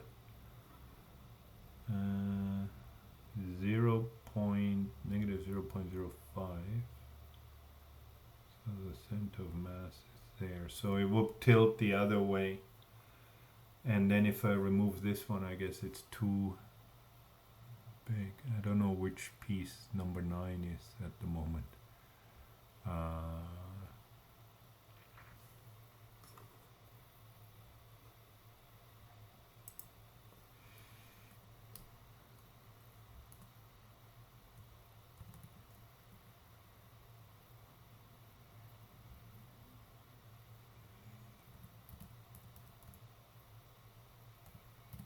pieces I dot weight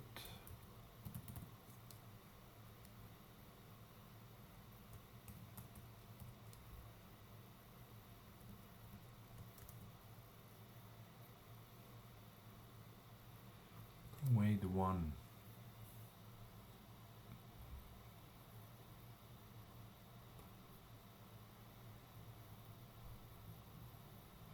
Oh wait,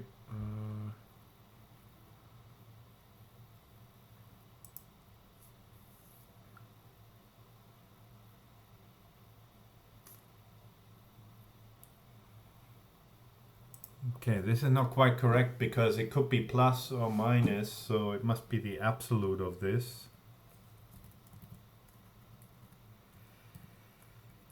Must be absolute that. And then, yeah.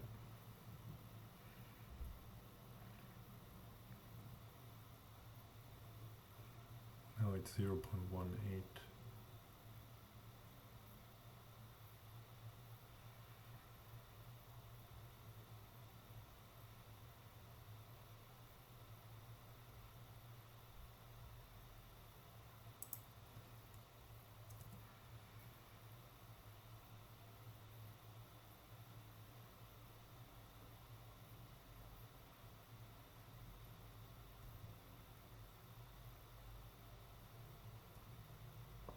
Zero to 0, so it won't be plus 1, 1, yeah.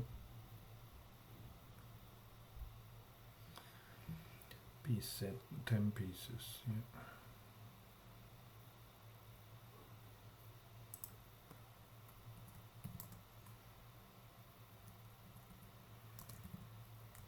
And then we can run that for a number of pieces.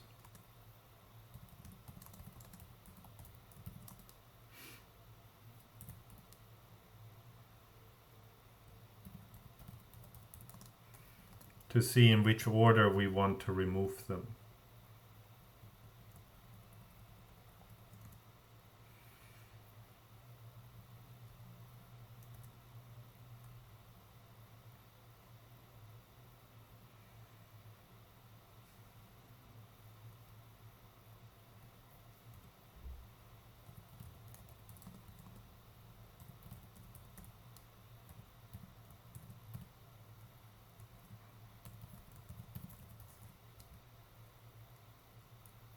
No, it's min index here.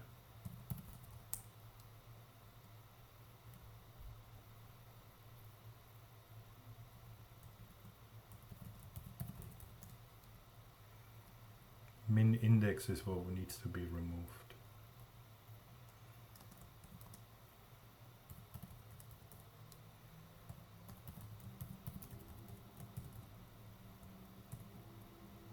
Plus 1. Now I want to go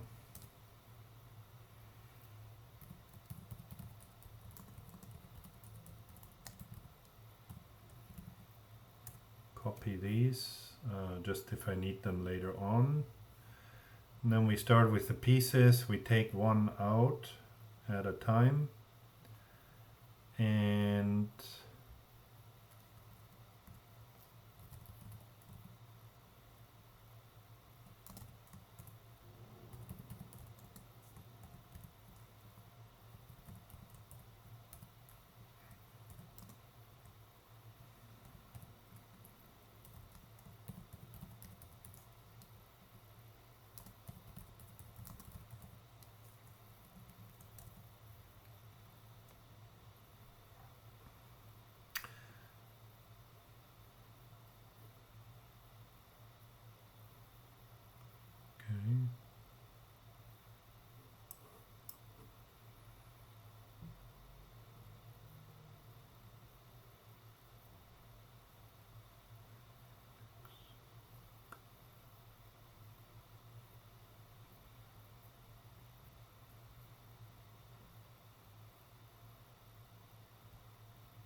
I think this is not quite right.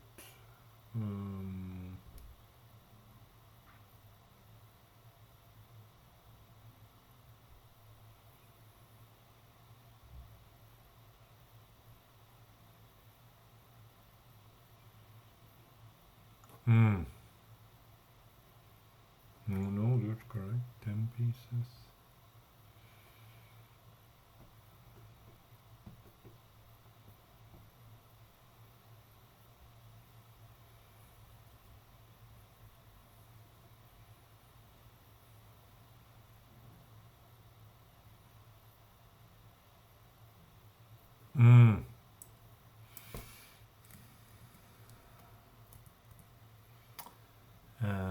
So here we need to reset our min index.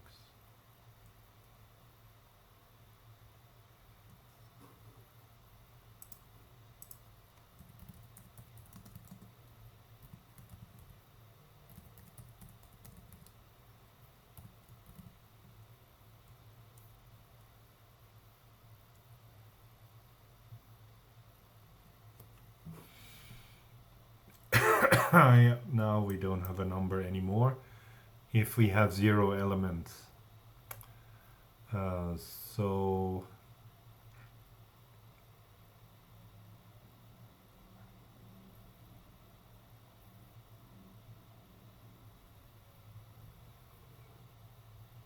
here we were able to take some out that were pretty close, and then here gets worse again. Now here would definitely start to topple.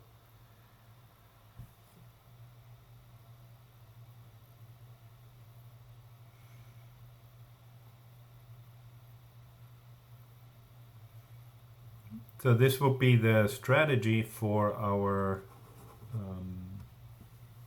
Bamboleo game. I think there's nothing else to do. So that means from a vision perspective,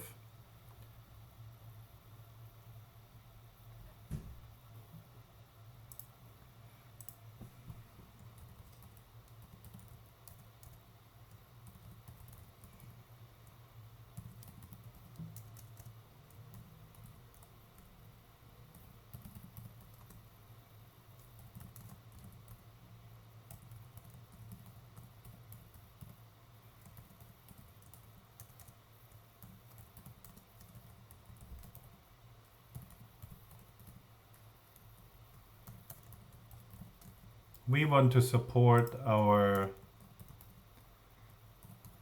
students in Germany that were dealing with the robot and the motion and the picking up. So our job will be to recognize the playing field,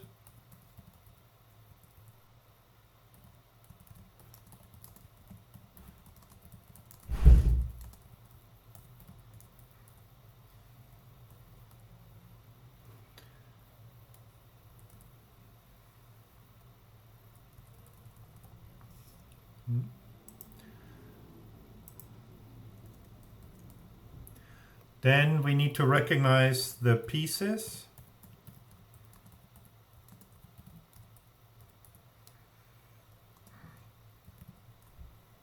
Where we need to know their type and their position. Then calculate the find the piece with the minimum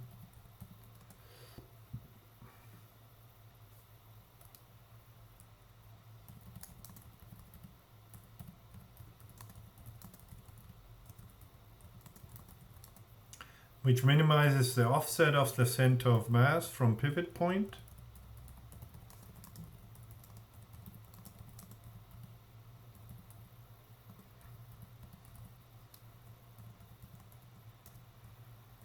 Then we send this to the motion planner and grip planner.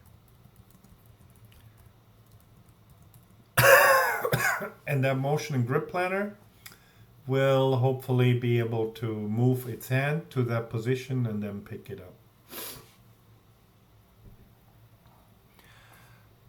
So I think that is actually quite an interesting, nice challenge. The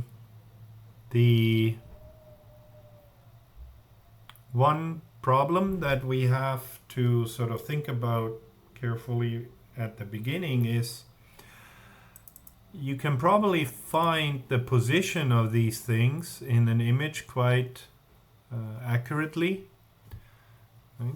This would be a view of the camera from the top, the camera mounted in the head of the robot. The type and weight I'm not so sure about. We will need to find out more about the pieces.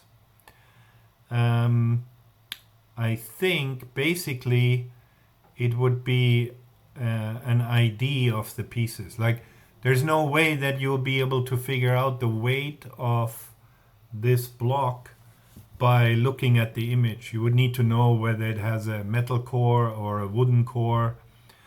However, if the playing pieces, I assume the weights stay constant. So if that cone has always 50 grams and this kind of rectangle always has 100 grams and this kind of cylinder always has 200 grams, then the task will be to identify which one of a known set of pieces actually are in that particular position.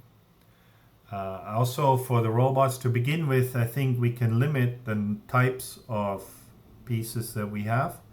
So maybe we will only use cones and rectangles to begin with, so that it's easy to recognize them. Now, for more advanced playing,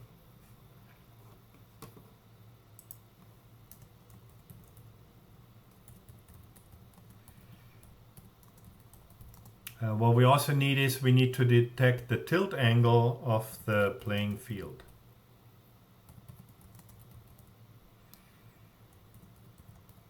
Because so far we've only looked at the playing field being horizontal, and we can start that way, but eventually, as you saw in the video, the playing field is going to tilt. If you can detect this angle accurately with the camera of the robot, then that will be a huge help for the motion planner, because then it will get much more accurate position information about where the pieces are, and then it will be able to plan a better path for picking up the pieces. But that's the idea of the Bamboleo playing field. Now, we also have a second project that you may be interested in, that you could be working on. That, however, is more related to robotics. It's using the Pepper robot to pick up different pieces on a table. An orange, a cube, and something else, I forgot, a couple of pieces. So those are, that project would also be a possibility, and we'll introduce it next Monday.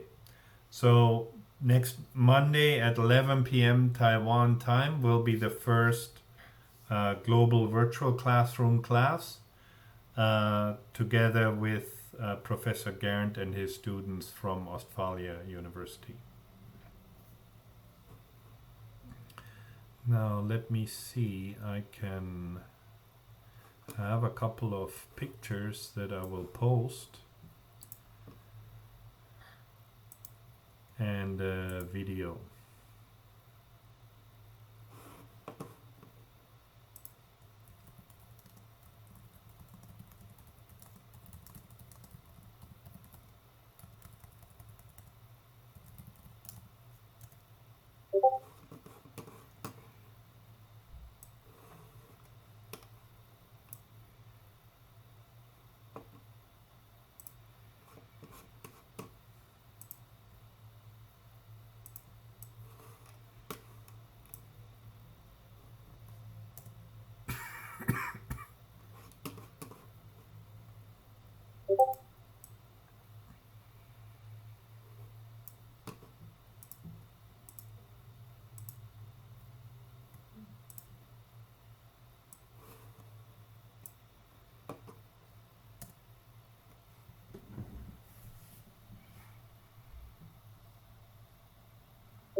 So this gives you an idea of what the pieces look like.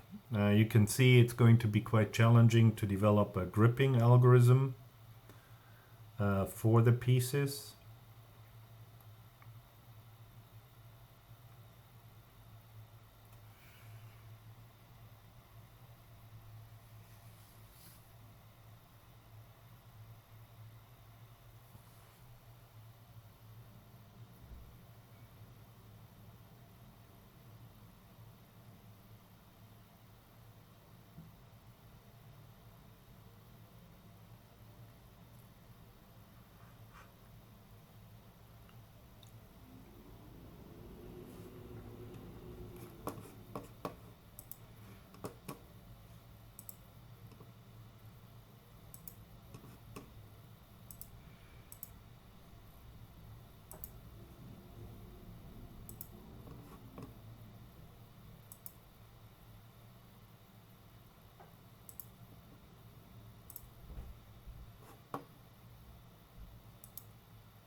Okay, good. Then that's it for today. Any questions? Check GitHub token.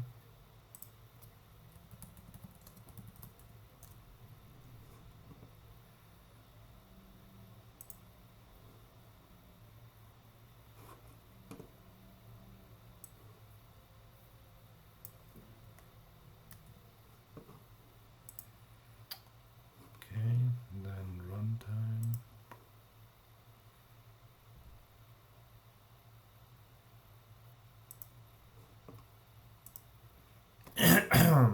So I'm gonna make the GitHub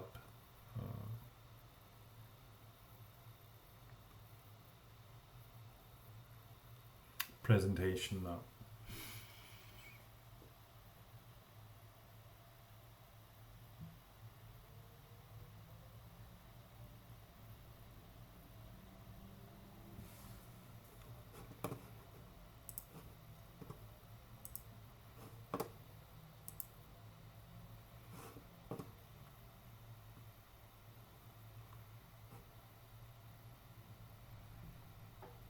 Oh, these HEIC pictures, not everybody can display them.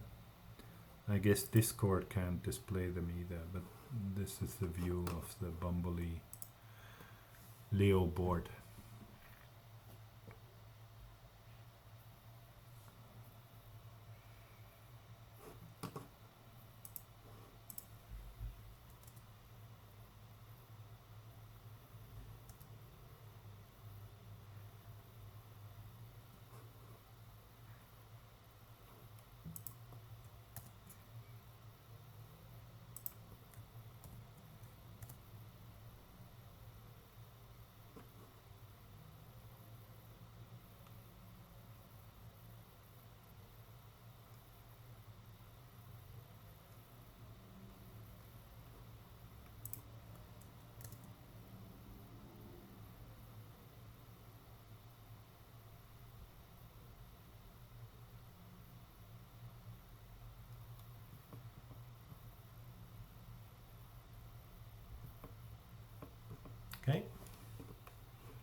Okay, good. So I will see you all on Monday for our first global virtual classroom class at 11 p.m. It will be online. Okay, bye-bye.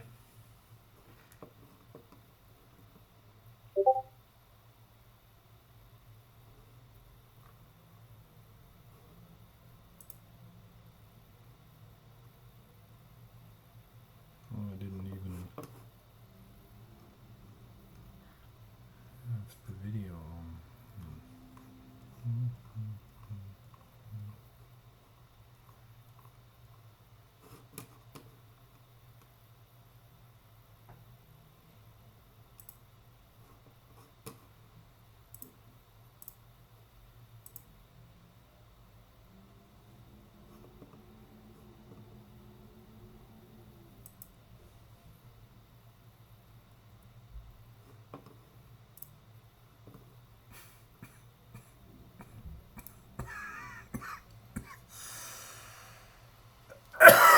Oh.